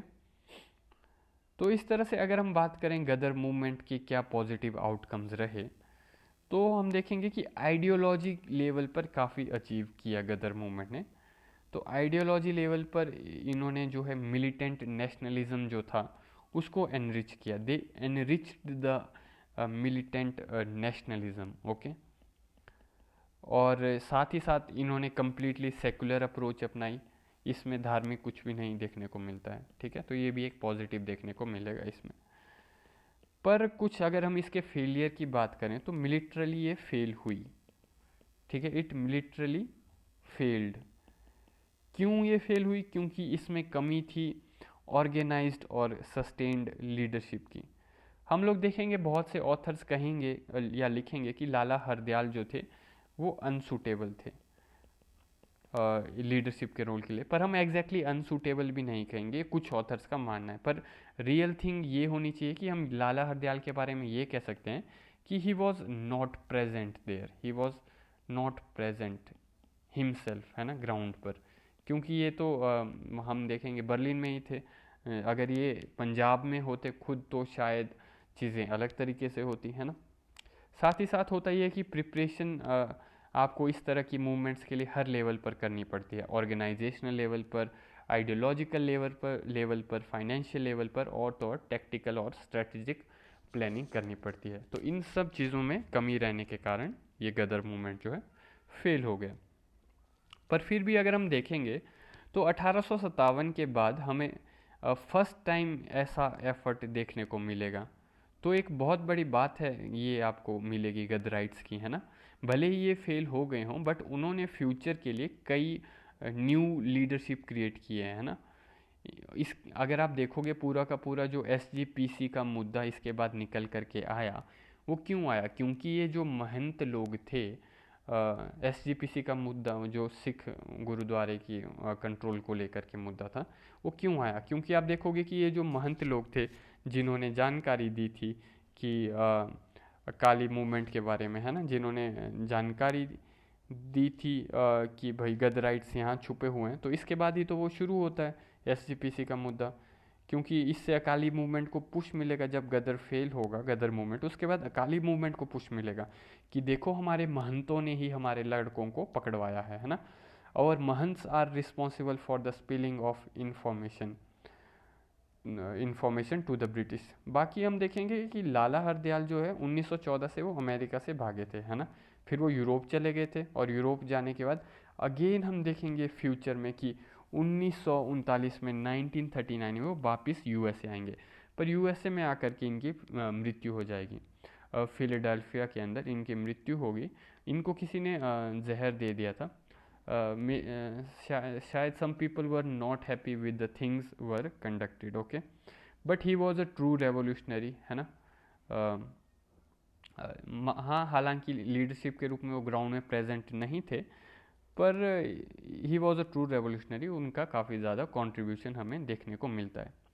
इसके अलावा एक और म्यूटिनी हमें देखने को मिलेगी जो इंस्पायर हुई थी गदर से, गदर मूवमेंट से, वो हमें देखने को मिलेगी सिंगापुर म्यूटिनी, ठीक है। तो ये हमें देखने को मिलेगी फेब्रुअरी 1915 में, 1915 में, 15 फरवरी 1915 में। तो एक सिंगापुर के अंदर थी, उस समय सिंगापुर ब्रिटिशर के अंडर ही था। तो सिंगापुर में पंजाबी मुस्लिम फिफ्थ लाइट इन्फेंट्री वहाँ पर थी, और इसके साथ साथ वहाँ पर थी 36th सिख बटालियन वहाँ पर थी, ठीक है। तो इस म्यूटिनी में हमें जो लीडर्स देखने को मिलेंगे वो हमें देखने को मिलेंगे जमादार चिश्ती खान इसको लीड करेंगे, है ना। इसके अलावा हमें देखने को मिलेंगे जमादार अब्दुल घनी देखने को मिलेंगे हमें, सूबेदार दाऊद खान हमें देखने को मिलेंगे, ओके, दाऊद खान। तो होता है ये है कि वहाँ पर रूमर्स फैलाए जाते हैं सिंगापुर में कि इन लोगों को, उस समय क्या है, वर्ल्ड वॉर चली हुई थी, वर्ल्ड वॉर 1। तो रूमर्स ये फैलाए गए कि इन लोगों को जो है टर्की के अगेंस्ट लड़ाया जाएगा। किसके? टर्की के अगेंस्ट। और टर्की तो माना जाता था उस समय पर इस्लामिक कैलिफेट की सीट मानी जाती थी, है ना। इस्लामिक खलीफा की सीट मानी जाती थी, कैलिफेट की सीट उस समय टर्की मानी जाती थी। तो और इन लोगों के यहाँ र्यूमर्स फैला दिए गए कि इन लोगों को टर्की से लड़वाया जाएगा, क्योंकि टर्की उस समय दूसरी अपोजिट साइड में था वर्ल्ड वॉर में, है ना। तो इन लोगों को प्रोवोक किया गया था, एक्चुअली इन लोगों को प्रोवोक किया गया था जर्मन के कैदियों द्वारा, मतलब जर्मन प्रिजनर्स के द्वारा इन लोगों को प्रोवोक किया गया। तो ये लोग फिर म्यूटिनी कर देते हैं। तो 15 फरवरी को ब्रिटिश अथॉरिटीज़ भी काफ़ी सरप्राइज हो गई इनकी म्यूटिनी से, है ना। एक तो पब्लिक हॉलीडे भी था उस दिन। तो फिर बाद में जब म्यूटिनी सप्रेस की गई, 47 म्यूटिनर्स को जो है फांसी की सज़ा दी गई थी, है ना। तो इस तरह से सिंगापुर म्यूटिनी में भी थोड़ा गदर मूवमेंट से इनको वो मोटिवेशन भी मिली थी थोड़ी, कि देखो वो इस तरह से कर रहे हैं तो हम भी करेंगे। इसके अलावा हम अब आगे जो देखेंगे, हम अब जाएंगे होम रूल मूवमेंट की तरफ। रेवोल्यूशनरी में हमें इतना ही देखना था, ठीक है। अब हम देखेंगे होम रूल मूवमेंट।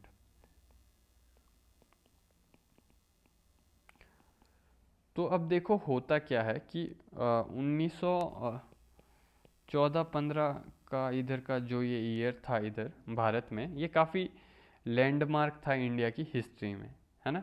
क्योंकि होता क्या है कि गदराइट्स अपनी मूवमेंट चला रहे थे, है ना। ये रेवोल्यूशनरी एक्टिविटीज़ को अंजाम दे रहे थे। तो इन गदराइट्स ने क्या प्लान किया था? गदराइट्स ने प्लान किया था कि 21 फरवरी को हम रिवोल्ट करेंगे, ठीक है। और इसी के कंटेम्प्रेरी में गांधी जी भी आ चुके हैं। गांधी जी 9 जनवरी 1915 को भारत में आ चुके हैं। पर गांधी जी इज़ लाइक कि रुको अभी थोड़ा, अभी मैं एक्टिवली पार्टिसिपेट नहीं करूँगा, अभी मुझे अहमदाबाद घूमना है, अभी मुझे आश्रम बनाना है ना। तो गदराइट्स ने पंजाब में इस समय पर भोकाल मचाया हुआ था, but then they were not successful. इस पीरियड में हम ये भी देखेंगे कंटेम्प्रेरी एक इवेंट या एक आंदोलन की शुरुआत होगी जिसे हम लोग कहते हैं होम रूल मूवमेंट, ठीक है। होम रूल मूवमेंट नाम क्यों रखा गया था इसका, and why it was started, इसकी डेवलपमेंट होने की शुरुआत कहाँ से हुई, है ना। तो होता क्या है कि जब वर्ल्ड वॉर वन चला तो वर्ल्ड वॉर वन के ट्रांजिशन तक आते आते 1915 तक बैकग्राउंड में मॉडरेट्स काफ़ी सारे जो है वो दुखी थे ब्रिटिश सरकार से कि सरकार ने हमको कुछ नहीं दिया, सरकार से हमें बहुत सारी अपेक्षाएं थी, we had so much of expectation but they did not give us any kind of reforms to us. ठीक है, तो मॉडरेट्स को धीरे धीरे समझ में आ रहा था कि हमको कुछ तो मांगना पड़ेगा, सरकार से हमने इतनी लॉयल्टी दिखाई है तो हमें कुछ और भी चाहिए। दूसरा इस समय पर हुआ ये कि एक्सट्रीमिस्ट जो हैं वो फिर से रिवाइव होना शुरू हो चुके थे, खास करके तिलक इस समय पर जो हैं वो जेल से वापस आ चुके थे। ठीक है, Tilak is like I am back. Okay, वो बाहर क्यों आए थे? क्योंकि उनके 6 साल कंप्लीट हो गए थे जेल के 1914 में। तिलक ऑल्सो रियलाइज के कुछ ना कुछ तो अब करना पड़ेगा, है ना। साथ ही साथ इस पीरियड में यहाँ पर एनी बेसेंट भी थी। ठीक है, इस पीरियड में यहाँ पर एनी बेसेंट भी थी। तो एनी बेसेंट जो कि थियोसॉफिकल मूवमेंट के थ्रू भारत में एंट्री लेती हैं, फिर वो समाज सुधारक भी बनी, अब ये पॉलिटिकल जीवन में आ चुकी हैं।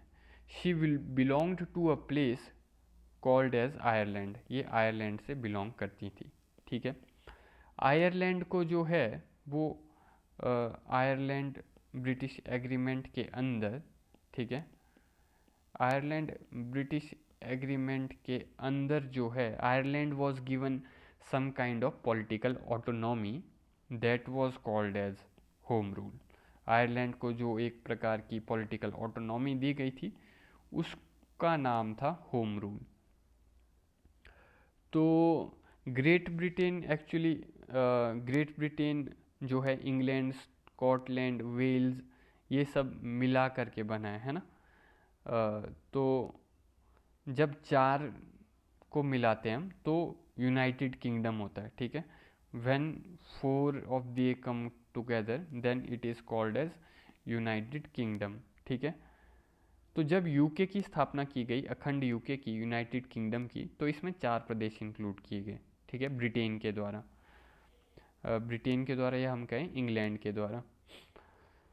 तो इंग्लैंड ने कहा कि देखो भाई हम इंग्लिश स्पीकिंग है, आप स्कॉटिश स्पीकिंग हो, है ना। वेल्स को कहा कि आप वेल्स स्पीकिंग हो, है ना। वेल्स के अंदर वेल्स भाषा बोली जाती थी।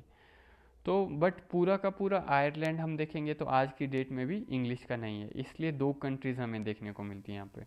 एक देखोगे आप, एक तो नॉर्दर्न आयरलैंड है, ठीक है, जो कि यूनाइटेड किंगडम का पार्ट है, और एक है रिपब्लिक ऑफ आयरलैंड, वो अभी भी नहीं मानता, वो कहता है कि हम नहीं मानेंगे तुम लोगों को। ठीक है, हम यूके का पार्ट नहीं है, हम यूनाइटेड किंगडम का पार्ट नहीं है।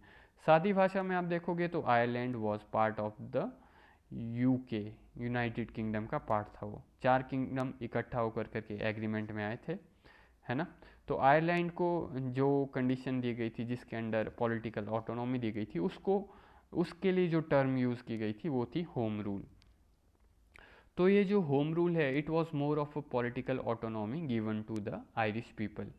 तो एनी बेसेंट जब भारत में आई वो खुद आयरलैंड की पॉलिटिकल सिस्टम से वाकिफ थी, उनकी फैमिली भी थोड़ी बहुत पॉलिटिकली एक्टिव थी, है ना। सो शी वॉज लाइक कि देखिए आप स्वराज की मांग करके कर रहे हो, उन्होंने इंडियन लीडर को कहा, पर उन्होंने कहा कि देखो स्वराज की मांग करेंगे तो हम लोगों को दबा दिया जाएगा।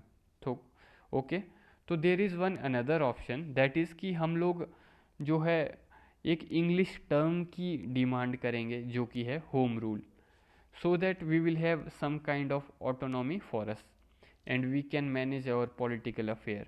अगर हम लोग इसकी मांग करेंगे तो ज़्यादा ठीक रहेगा। तो अब होता क्या है कि वर्ल्ड वॉर वन के इम्पैक्ट भारत के ऊपर काफ़ी हो रहे थे, एंड शी वॉज लाइक कि इसकी इम्पैक्ट के ऊपर पॉलिटिकल, इकोनॉमिकली, सोशली सब जगह के ऊपर हो रही है। और साथ ही साथ क्योंकि इन्फ्लेशन भी हो रहा है, तो भारत के अंदर हम लोग यहाँ पर कुछ ना कुछ बड़ा कर सकते हैं। तो भारतीय इतिहास की जब हम लोग बात करेंगे तो ये एक विदेश से आई हुई लेडी जो समाज सुधारक के रूप में थी, जो एजुकेशनल रिफॉर्म्स को लेकर के इनिशिएटिव किए थे जिसने, वह पॉलिटिकल एक्टिविटीज़ में भी पार्टिसिपेट कर रही है। And she gave this idea of home rule. Okay, she was like Ireland में हम लोगों को होम रूल चलाने को मिला था, है ना। तो पूरे के पूरा आयरलैंड के अंदर गवर्नमेंट चलती है वो होम रूल लीग से चलती है। छोटे छोटे एरिया में लीग बनाई गई है, ग्रुपिंग्स बनाए गए हैं सेल्फ गवर्नमेंट के रूप में। अगर जैसा आयरलैंड में कर सकते हैं तो वैसा इंडिया में क्यों नहीं कर सकते, है ना। So she started preaching this idea in newspaper. उनका जो एक न्यूज़पेपर चलता था उसका नाम था कॉमन व्हील, ठीक है। तो कॉमन व्हील करके उनका एक न्यूज़पेपर आता था। एंड वी विल फाइंड कि एक और न्यूज़पेपर आता था उनका, उसका नाम था मद्रास स्टैंडर्ड, ठीक है। और मद्रास स्टैंडर्ड का बाद में वो नाम बदल करके न्यू इंडिया किया था उन्होंने, ठीक है, न्यू इंडिया किया था। So she started preaching this idea, ठीक है। उनको ये भी समझ में आ रहा था कि मेरे अकेले के द्वारा तो ये आइडिया नहीं चलाया जा सकता, क्योंकि मैं तो इतनी पॉपुलर खिलाड़ी भी नहीं हूँ, पर कांग्रेस इसको कुछ कर सकती है इसके बारे में। तो ये जा कर के मॉडरेट्स को समझाती हैं कि देखो सर, बड़ी अपॉर्चुनिटी है, ब्रिटेन के सामने हमको आंदोलन नहीं करना है बड़ा, हमें कोई बड़ा आंदोलन नहीं करना है, हमें बस छोटी सी ये बात करनी है कि हमको होम रूल दो, ठीक है। तो एनी बेसेंट जब मॉडरेट्स को कन्विंस कर रही थी उस समय पर तिलक भी अब जेल से बाहर आ चुके हैं। Tilak was also trying to join the Congress. Tilak was like कि कांग्रेस में जुड़ना पड़ेगा तो ही होगा, क्योंकि कांग्रेस में, पर हुआ ये कि कांग्रेस में अभी भी पुराने चीचा लोग जिंदा थे, पुराने अंकल अभी भी जिंदा थे। तो तिलक महाराज को भी अभी इस पीरियड में समझ में तो आया था कि कांग्रेस के बिना मतलब नहीं है कि आगे चल पाएंगे, क्योंकि जो इंस्टीट्यूशनल लेजिटिमेसी हमको मिलनी चाहिए वो बिना कांग्रेस के नहीं मिल पाएगी। तो इस बेसिस के रूप में तिलक और एनी बेसेंट इन दोनों ने प्लान किया कि let us join Congress. Tilak wanted to join Congress but the moderates में अभी भी फिरोज शाह मेहता जिंदा थे, है ना। फिरोज शाह मेहता जो कि पुराने मॉडरेट लीडर थे, ही वॉज लाइक वो तिलक तो नहीं चाहिए मेरे को, है ना, सरकार के विरुद्ध में ऐसा लिखने वाला व्यक्ति नहीं चाहिए। तो इस तरह से हम देखेंगे पहले तो 1 साल तक तिलक बेचारे को एंट्री ही नहीं मिली।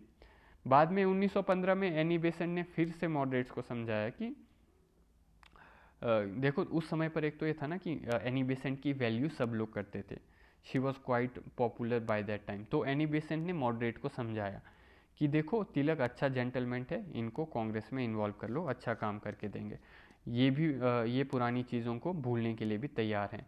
इनफैक्ट तिलक ने उस पीरियड में जब वो बाहर आए तो इन्होंने कहा मॉडरेट्स को कि देखो आज के बाद मैं कोई हिंसक प्रवृत्ति में भाग नहीं लूँगा। इनफैक्ट इन्होंने मॉडरेट्स को भी लिख के दिया, इन्होंने सरकार को भी लिख के दिया कि I will always be loyal to the government, मैं आज के बाद सरकार के विरुद्ध कोई भी कार्य नहीं करूँगा।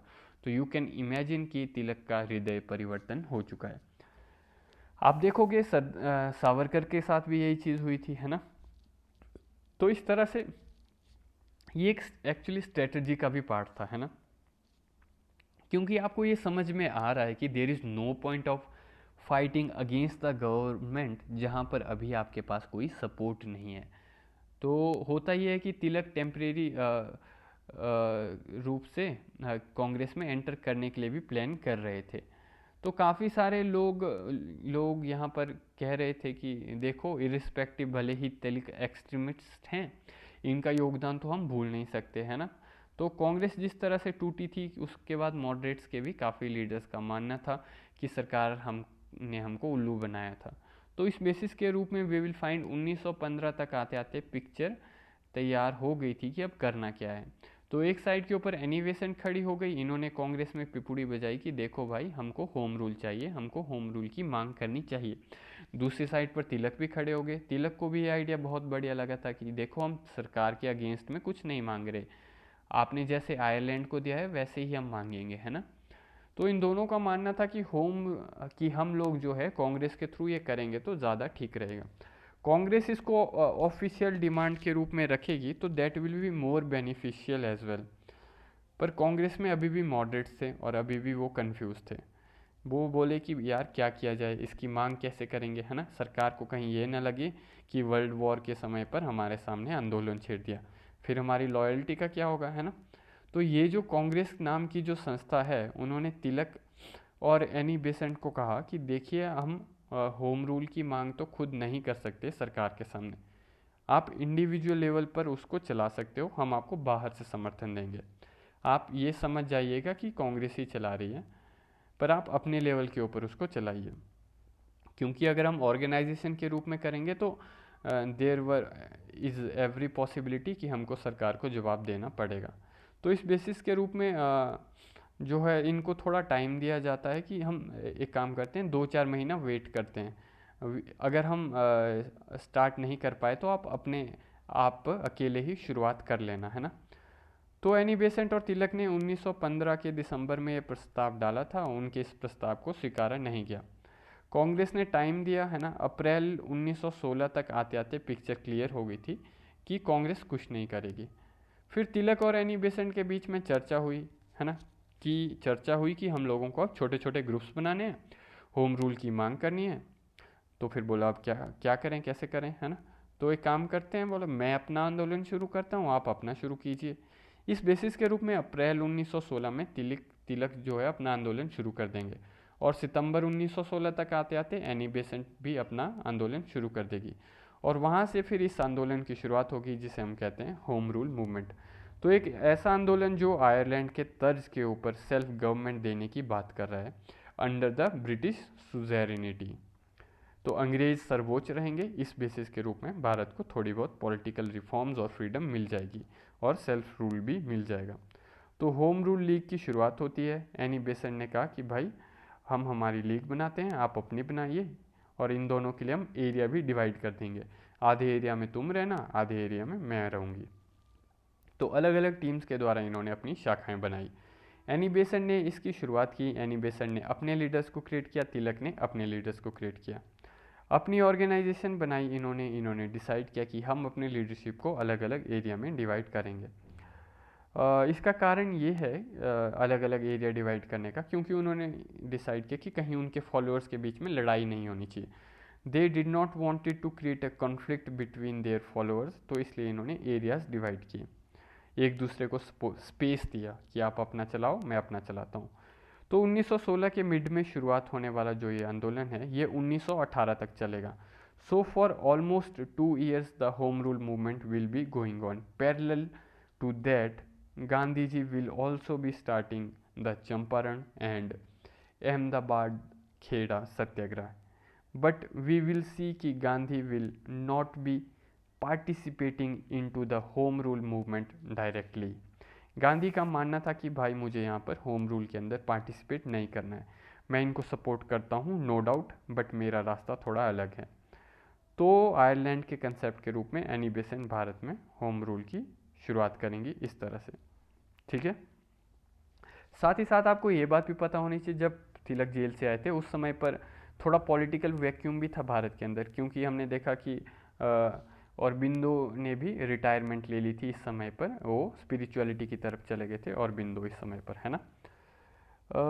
तो हम देखेंगे कि तिलक फिर अपनी होम रूल लीग बनाएंगे और एनी बेसेंट अपनी बनाएंगी, ठीक है। तो ये अपने एरियाज़ को डिवाइड कर देंगे। तिलक जो है वो इस मूवमेंट को चलाएंगे एक तो महाराष्ट्र वाले एरिया में, ठीक है, महाराष्ट्र वाले एरिया में चलाएंगे, पर इसमें बॉम्बे इंक्लूडेड नहीं होगा, ठीक है, नो बॉम्बे। साथ ही साथ सेंट्रल प्रोविंस में भी तिलक होंगे, और तो और बिरार वाले एरिया में भी तिलक होंगे। इसके अलावा जो पूरा इंडिया बचा, रेस्ट ऑफ द इंडिया, वहाँ पर फिर एनी बेसेंट करेंगे। इस तरह से इन्होंने अपना एरिया डिवाइड किया। रेस्ट ऑफ इंडिया एरिया कौन करेगा? Annie Besant. तो इस तरह से इन्होंने डिवाइड कर दिया अपने एरियाज़। तो तिलक और एनी बेसेंट ने एरियाज़ डिवाइड किए। अगर हम बात करें एनी बेसेंट की, तो एनी बेसेंट के होम रूल की शुरुआत हमें देखने को मिलेगी अप्रैल 1916 से। एनी बेसेंट्स अपने फॉलोअर को इकट्ठा करेगी, होम रूल ग्रुप्स बनाएंगी। तो एनी बेसेंट के ग्रुप में जो हमें देखने को मिलेंगे अलग अलग लीडर्स, फॉर एग्जांपल हमें देखने को मिलेंगे जमुना दास, द्वारका दास हमें देखने को मिलेंगे, है ना, जमुना दास, द्वारका दास। हमें देखने को मिलेंगे शंकरलाल बैंकर हमें देखने को मिलेंगे। इस तरह से बड़े बड़े लोग भी जुड़ेंगे, है ना। हमें इंदुलाल याग्निक देखने को मिलेंगे। साथ ही साथ आपको पता होना चाहिए कि इंदुलाल याग्निक का न्यूज़पेपर भी आता था जिसका नाम था यंग इंडिया। तो इस तरह के लीडर्स हमें देखने को मिलेंगे एनी बेसेंट की होम रूल लीग में। तो ये और इसके अलावा और भी हमें जो देखने को मिलेंगे वो देखने को मिलेंगे, जॉर्ज अरुंडाले भी हमें देखने को मिलेंगे, है ना, बीपी वाडिया भी हमें देखने को मिलेंगे। इनफैक्ट होम रूल मूवमेंट के, एनी बेसेंट वाले होम रूल मूवमेंट के अध्यक्ष, ठीक है, एनी बेसेंट की तरफ से पहली बार जो बने थे वो थे S sir sir S Subramaniam Iyer, ठीक है। ये पहली बार प्रेसिडेंट या फिर हम कहें अध्यक्ष बने थे एनी बेसेंट वाली होम रूल लीग मूवमेंट के। तो ये जो है ये काफ़ी बड़े सोशल एंड पॉलिटिकल रिफॉर्मर हैं, ठीक है, होम रूल लीग के प्रेसिडेंट होते हैं। तो ये एक ऐसे लीडर हुआ करते थे जिनका कंट्रीब्यूशन हमको मिलेगा in respect to the South Indian politics. S Subramaniam Iyer was not G Subramaniam Iyer, ये याद रखिएगा आप। एस सुब्रमण्यम अय्यर अलग है और जी सुब्रमण्यम अय्यर अलग है, ये दोनों अलग है, please keep this in mind.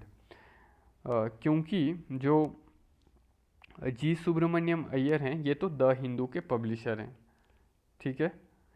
वहीं जो एस सुब्रमण्यम अय्यर हैं वो एक जो हैं मद्रास के जज हुआ करते थे।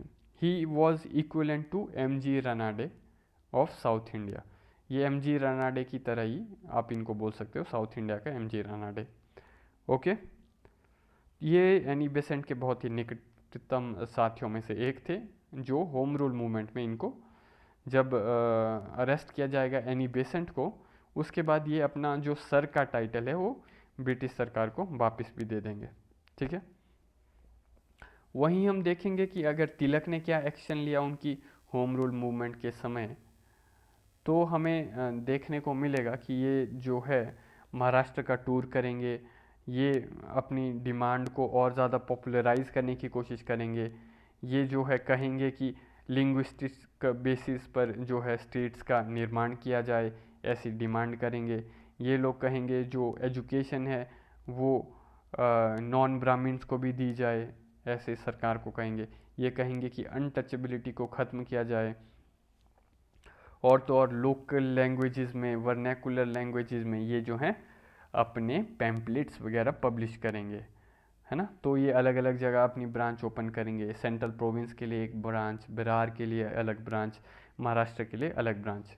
तो हम देखेंगे by the time of July 1916 तिलक काफ़ी ज़्यादा पॉपुलर हो जाएंगे, और इस तरह से एज अ बर्थडे गिफ्ट, जब इनका बर्थडे होता है तब बर्थडे गिफ्ट की रूप में 1916 जुलाई 23 में जो है गवर्नमेंट इनको एक नोटिस भेजेगी, शो कॉज नोटिस, ठीक है। गवर्नमेंट इनको एक शो कॉज नोटिस भेजेगी और उसमें 6,000 का इनको वो देने पड़ेंगे। Sorry I don't remember it properly, 60,000 और 6,000, पर उतना ज़रूरी भी नहीं है, खैर। तो फिर शो कॉज नोटिस दिया जाएगा, भेजा जाएगा सरकार के द्वारा इनको, और फिर इनको डिफेंड पता कौन करेगा, इनको डिफेंड करेगा जिन्ना उस समय पर। He will be defended by Jinnah. तो लोअर कोर्ट में तो ये केस हार जाएंगे, पर बाद में हाई कोर्ट के द्वारा इनको छोड़ दिया जाएगा, ठीक है। लोअर कोर्ट में ये केस हार जाएंगे और हाई कोर्ट के द्वारा इनको छोड़ दिया जाएगा।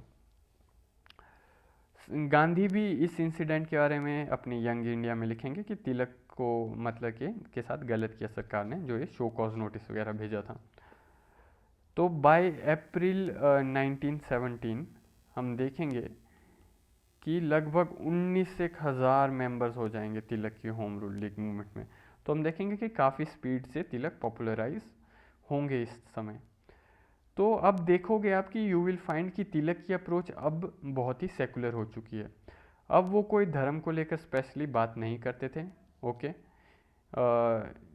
तो इनकी जो पुरानी अप्रोच थी, जिसको काफ़ी लोग क्रिटिसाइज भी करते थे, कई बुक्स में आपको मिलेगा ऐसा, तो he is now no more of a person जो अपील को इस तरह के रिलीजियस वे में लेकर के आएगा।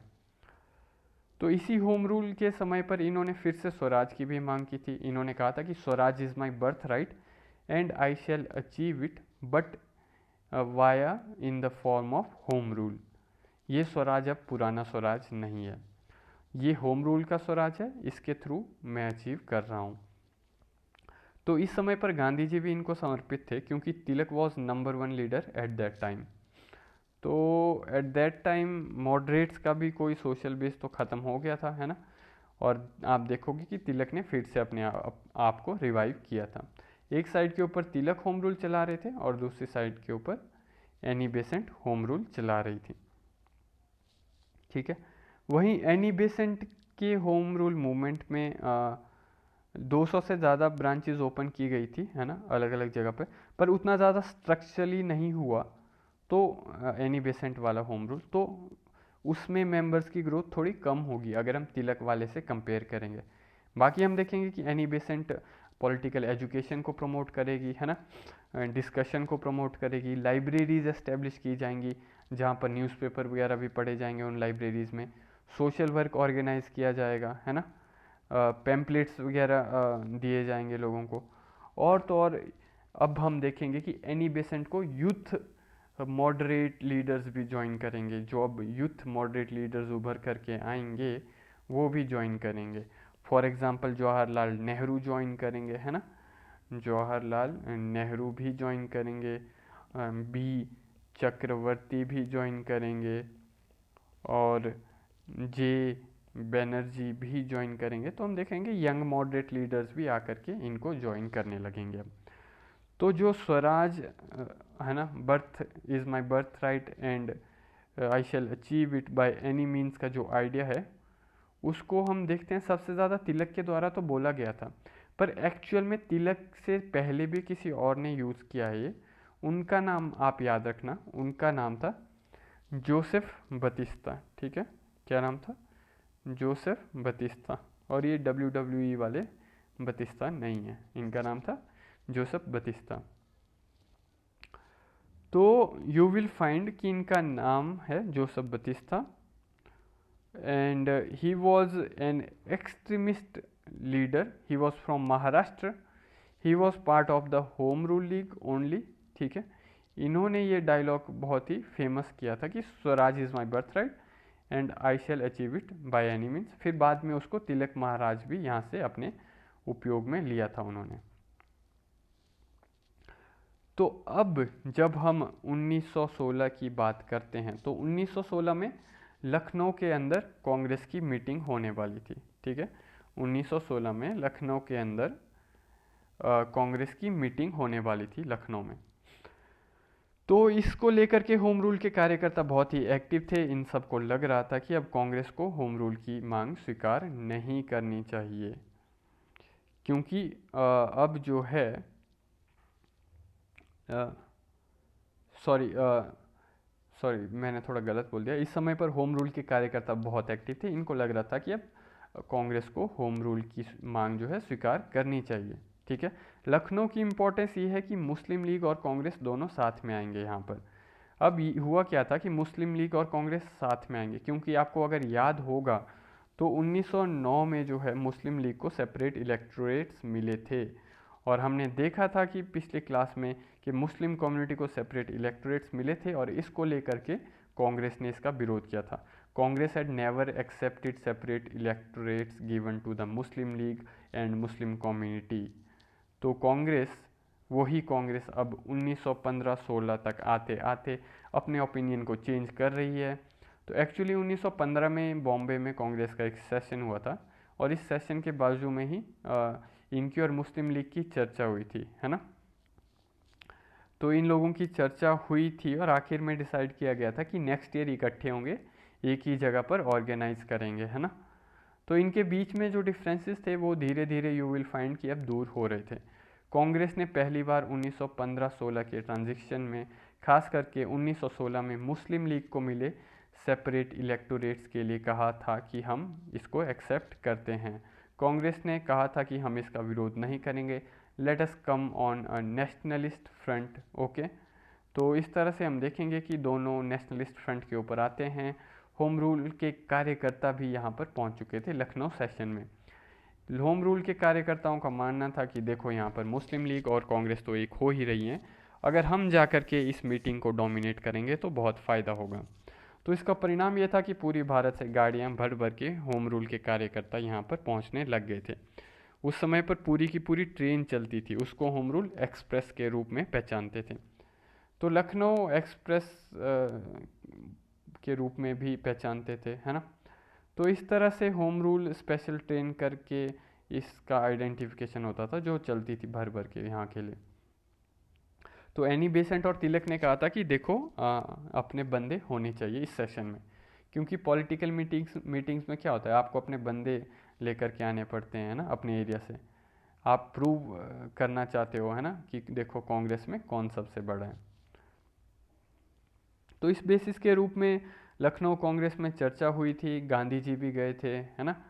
और इसमें फिर मॉडरेट्स और एक्सट्रीमिस्ट दोनों का मिलाप होता है, होम रूल के कार्यकर्ता इकट्ठे हो गए, मुस्लिम लीग भी इकट्ठी हो गई। तो आप देखोगे कि इस तरह से ये खतरनाक मूवमेंट है ना। होम रूल के कार्यकर्ता पहुँचे, मॉडरेट्स और एक्सट्रीमिस्ट का मिलाप भी हो गया, तो पुराने कार्यकर्ताओं को भी सबको ले लिया गया, है ना।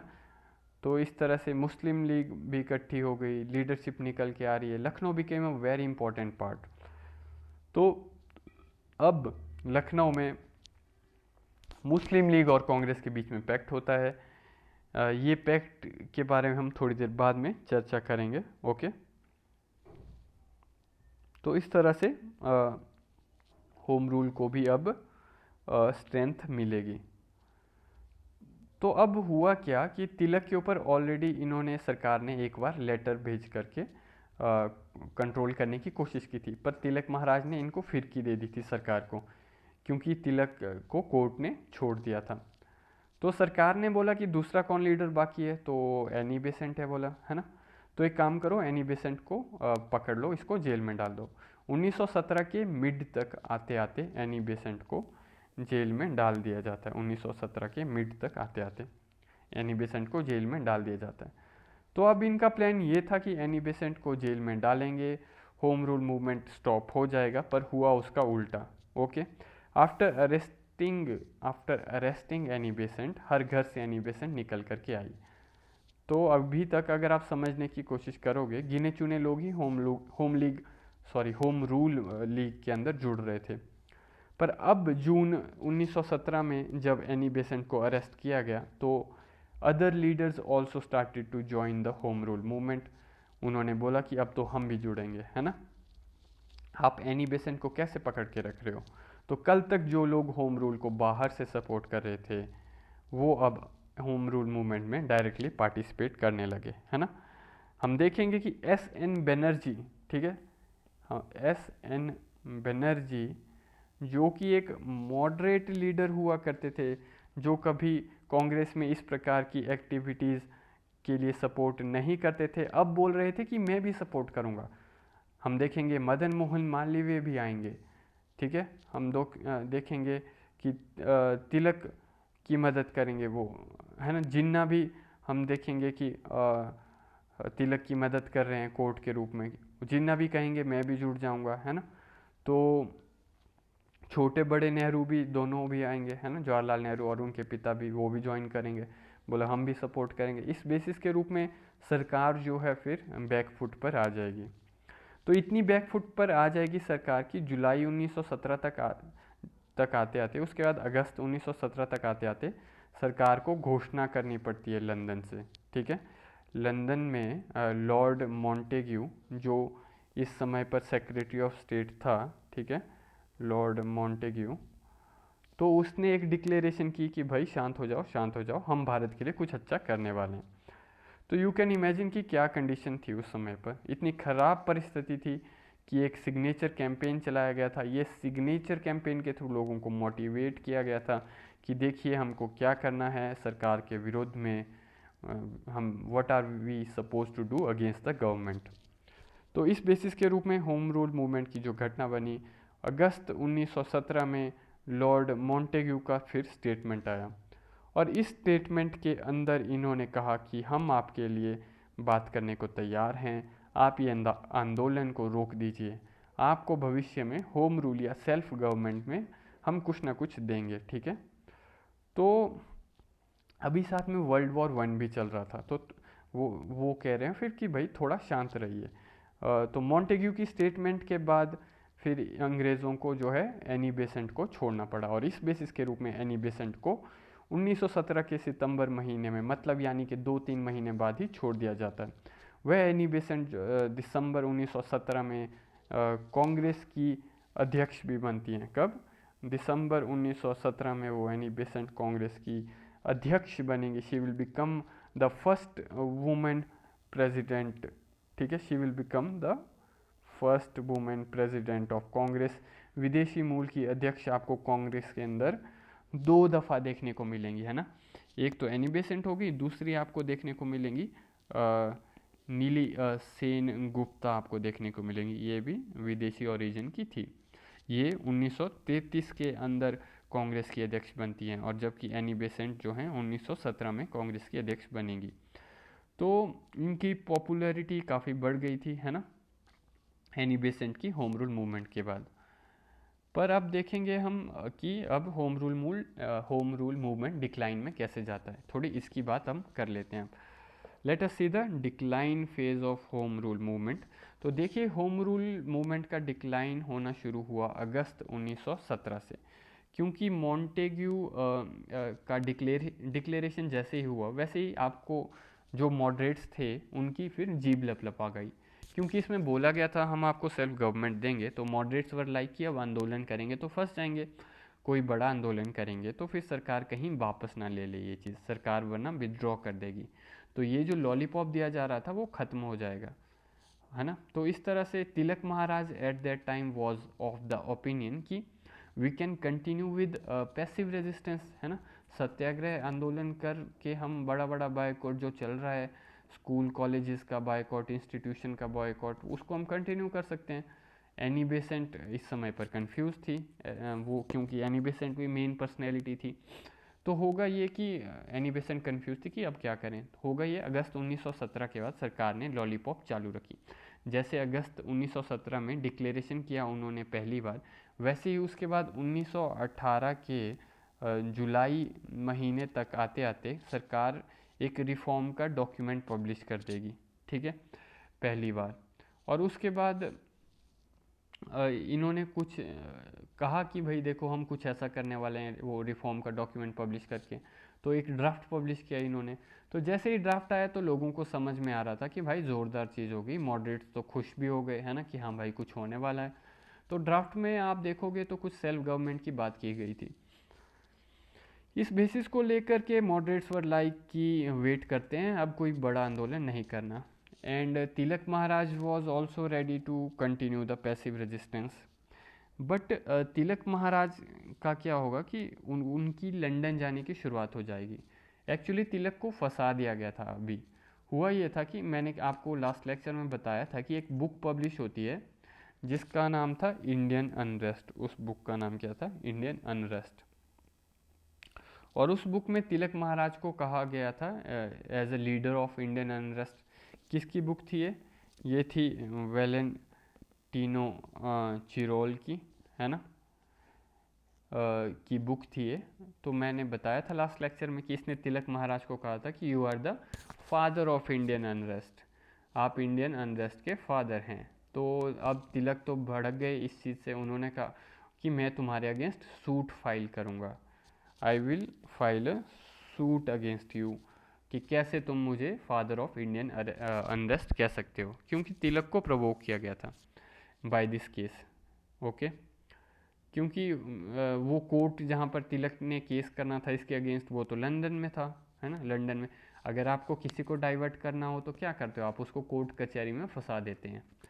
तो तिलक महाराज को जानबूझ के कोर्ट में फंसाया गया, उनको प्रोवोक किया गया।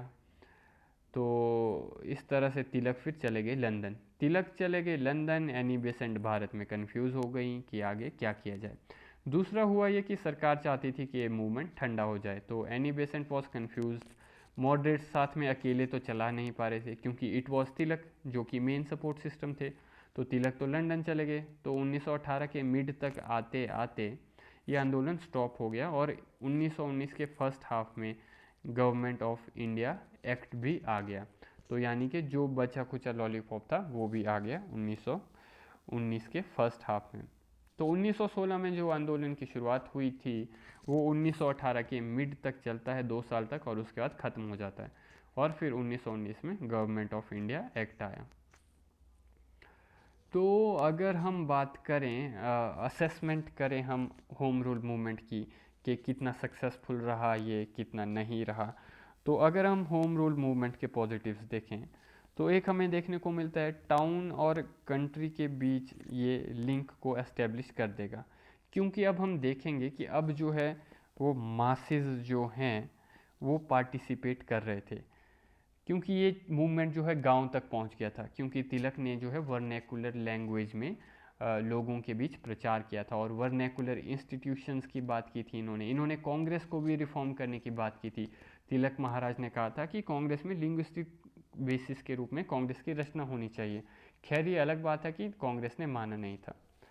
दूसरा हमें देखने को मिलता है एक शिफ्टिंग ऑफ मूवमेंट हमें देखने को मिलेगी इसमें होम रूल में, क्योंकि अब तक होता ये था कि इनिशियली सिर्फ एजुकेटेड क्लास ही पार्टिसिपेट करती थी आंदोलन के अंदर, पर अब जो है वो मासेस ने पार्टिसिपेट करना शुरू कर दिया था। तो एनी बेसेंट ने अल्टीमेटली एक काम किया था जो बेसिकली यू विल फाइंड कि भारत के स्थानिक लीडर नहीं कर पाए थे, है ना। तो she was of a foreign origin lady who emphasised with the people of India, और उन्होंने इतना ये अच्छा मूवमेंट की शुरुआत की और काफ़ी बड़ी मूवमेंट बना पाए इसको। तो ये जो है this was a movement of mass people, this was mass movement, ठीक है। तो एक तरह से हम कह सकते हैं कि this was a mass movement, और एक तरह से हम कह सकते हैं अब जो लोग थे वो ट्रेन हो चुके थे आने वाले समय में गांधीयन स्टाइल ऑफ पॉलिटिक्स के लिए।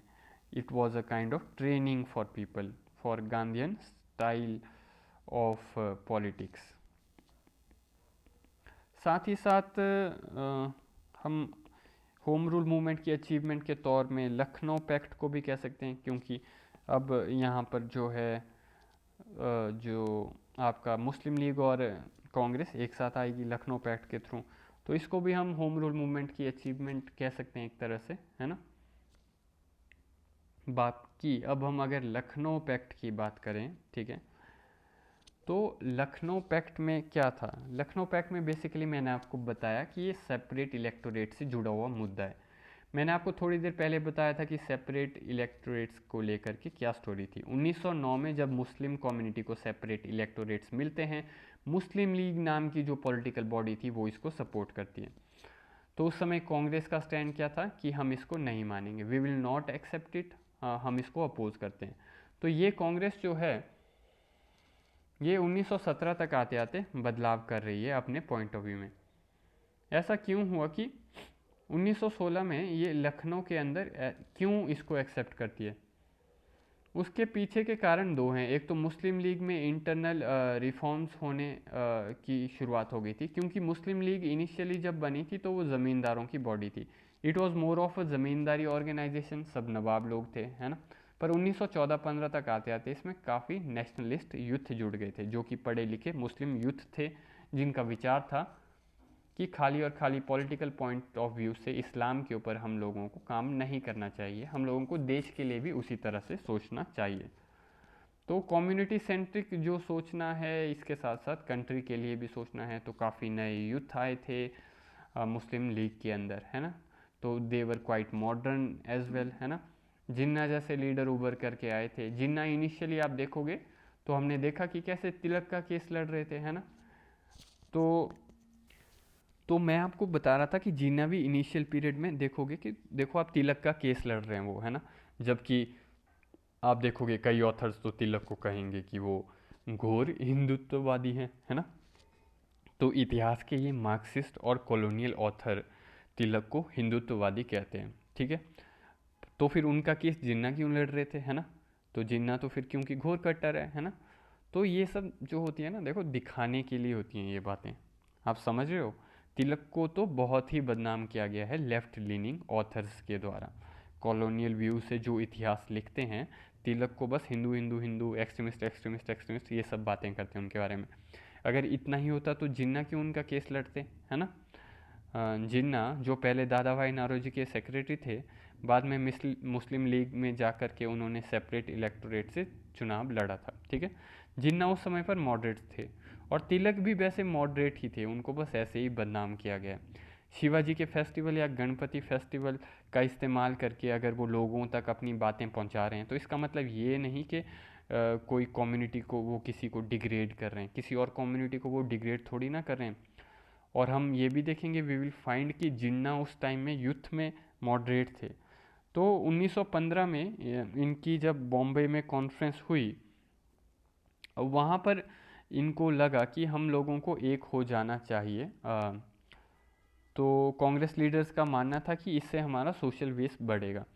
तो जो कांग्रेस कल तक मना कर रही थी कि हमको यहाँ पर सेपरेट इलेक्टोरेट्स पसंद नहीं है, वो कांग्रेस अब सेपरेट इलेक्टोरेट्स के फेवर में आ गई। वो कह रही थी कि चलो in principle we are accepting the separate electorates that was given to Muslim community. Okay, तो इनफैक्ट तिलक महाराज खुद सेपरेट इलेक्टोरेट्स को एक्सेप्ट करते हैं।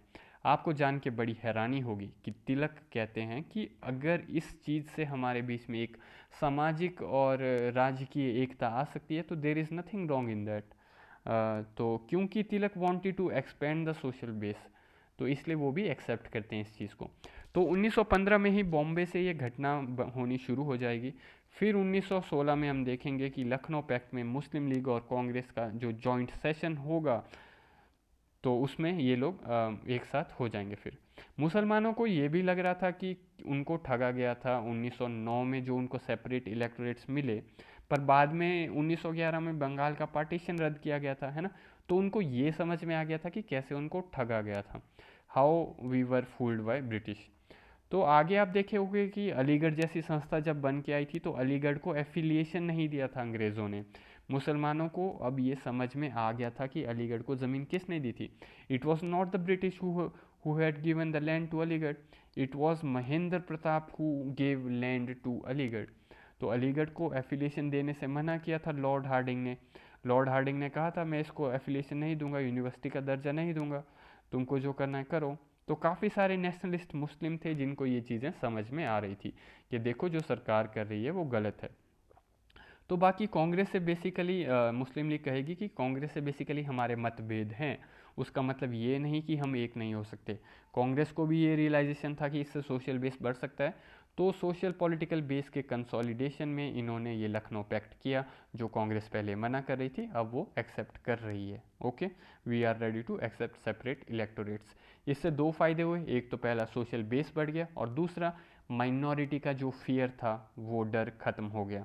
क्योंकि ब्रिटिश ने अब तक ये डर फैला के रखा था कि मेजोरिटी आपके ऊपर रूल करेगी, हम आपको सेपरेट इलेक्टोरेट्स दे रहे हैं, इस वजह से आपका रिप्रेजेंटेशन हो रहा है, वरना तो तुम खत्म हो जाओगे।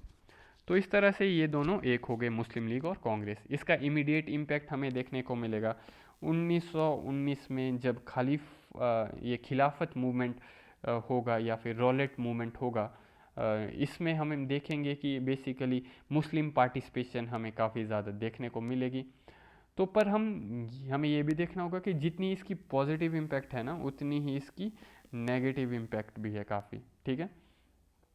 क्योंकि कोई भी चीज़ जो है दो पार्ट के अंदर देखो आप, जब सेपरेट इलेक्टोरेट्स को स्वीकार किया जा रहा है, तो आप ये भी देखो कि आप ये कह रहे हो कि Muslims are separate political identity, they have separate political role. आप ये कह रहे हो कि इनकी आइडेंटिटी अलग है, आप कह रहे हो कि we have nothing in common between us. आप इनडायरेक्टली मतलब मुस्लिम्स को एनकरेज कर रहे हो to have the point of view कि nothing is common between us. Indirectly you are legitimising the separate identity, and this will lead to the two nation theory. Bharat के विभाजन के सबसे बड़े बीज जो हैं, जो सीड्स हैं, वो लखनऊ पैक्ट से आए हैं, क्योंकि आप अपने सेकुलर एजेंडा को भूल गए। It was not the Hindu and Muslim masses who were coming together, it was only two political parties coming together, it was only the leaders coming together। आपको immediate impact मिली, ठीक है, आप अपने सेपरेट एजेंडे को भूल गए, ठीक है, खिलाफत के मुद्दे को लेकर काफ़ी यूथ ज्वाइन होंगे, पर खिलाफत के बाद आपको पता चलेगा कि मुस्लिम यूथ नेशनल मूवमेंट में ज्वाइन ही नहीं करेंगे, क्योंकि खिलाफत एक मुद्दा था जो उनको अट्रैक्ट कर रहा था कि हमको ब्रिटिश के सामने लड़ना है। पर कुछ मुद्दों में वो भटक गए, क्योंकि मुस्लिम लीग उनको गाइड कर रही थी और उनका कांग्रेस के साथ दोबारा फ्यूचर में मनमुटाव हो गया। दूसरा ये भी है कि जब आप सेपरेट इलेक्टोरेट्स को एक्सेप्ट कर रहे हो तो इसका एक डोमिनो अफेक्ट भी क्रिएट होगा, और ब्रिटिश सरकार भी कहेगी कि देखो मज़ा आ गया है ना, अब हम लोग बाकी कम्युनिटीज़ को भी ये प्रिविलेज देंगे। और 1919 में भारत सरकार ने यही किया, जब उन्होंने पारसी कम्युनिटी, सिख कम्युनिटी को भी सेपरेट इलेक्टोरेट्स दे दिए। तो इससे सरकार को अपीजमेंट करने का एक मौका मिला। इनफैक्ट ये पैक्ट में ये दो तीन चीज़ें ही नहीं लिखी गई थी कि हम साथ मिल कर के आंदोलन करेंगे, एक साथ करेंगे, बल्कि इसमें एक प्रस्ताव ये था कि जिसको जानकर आपको हैरानी होगी, इसमें बोला गया था कि किसी भी प्रकार का बिल अगर ड्राफ्ट के रूप में पब्लिश होता है तो उसके ऊपर कम्युनल विटो होगा। ठीक है, कम्युनल विटो यानी कि इन्होंने बोला फॉर एग्जांपल अगर लेजिस्लेटिव काउंसिल के अंदर एक बिल पब्लिश कर रहे हैं और बिल पब्लिश करते हुए अगर मुस्लिम लीग के 3/4 मेंबर्स जो है वो मना करते हैं कि हमको ये बिल नहीं चाहिए, तो ये बिल कभी आएगा ही नहीं। कांग्रेस ने भी इसके लिए एक्सेप्टेंस दे दी, तो एक तरह से ये कम्युनल विटो हुआ, है ना। यानी कि मुस्लिम लीग के 3/4 मेंबर्स अल्टीमेटली डिसाइड करेंगे कि देश कैसे चलेगा। तो इस बात का क्रिटिसिज्म बहुत ज़्यादा हुआ था लखनऊ पैक्ट का, है ना। तो लखनऊ पैक्ट जितना सकारात्मक है उतना ही नकारात्मक है। ठीक है, इससे नेशनलिज्म बढ़ा इमीडिएटली, तो पार्टिसिपेशन भी बढ़ा खिलाफत मूवमेंट में, पर at the cost of communalisation of society. Muslim League will play this kind of politics in 1947 leading to the partition of this country. तो लखनऊ पैक्ट एक साइड के ऊपर शॉर्ट टर्म के लिए फ़ायदेकारक था, लेकिन लॉन्ग टर्म के लिए बहुत ही घातक था। इसका कॉस्ट फिर पार्टीशन की तरफ गया, है ना। तो एक भी बुक आप देखोगे ऐसी नहीं होगी जो लखनऊ पैक्ट को क्रिटिसाइज नहीं करती। ठीक है, तो इस तरह से लखनऊ पैक्ट के ये हमें पॉजिटिव और नेगेटिव साइड्स देखने को मिलते हैं। That's it for right now, बाकी हम नेक्स्ट लेक्चर में देखेंगे। Thank you very much.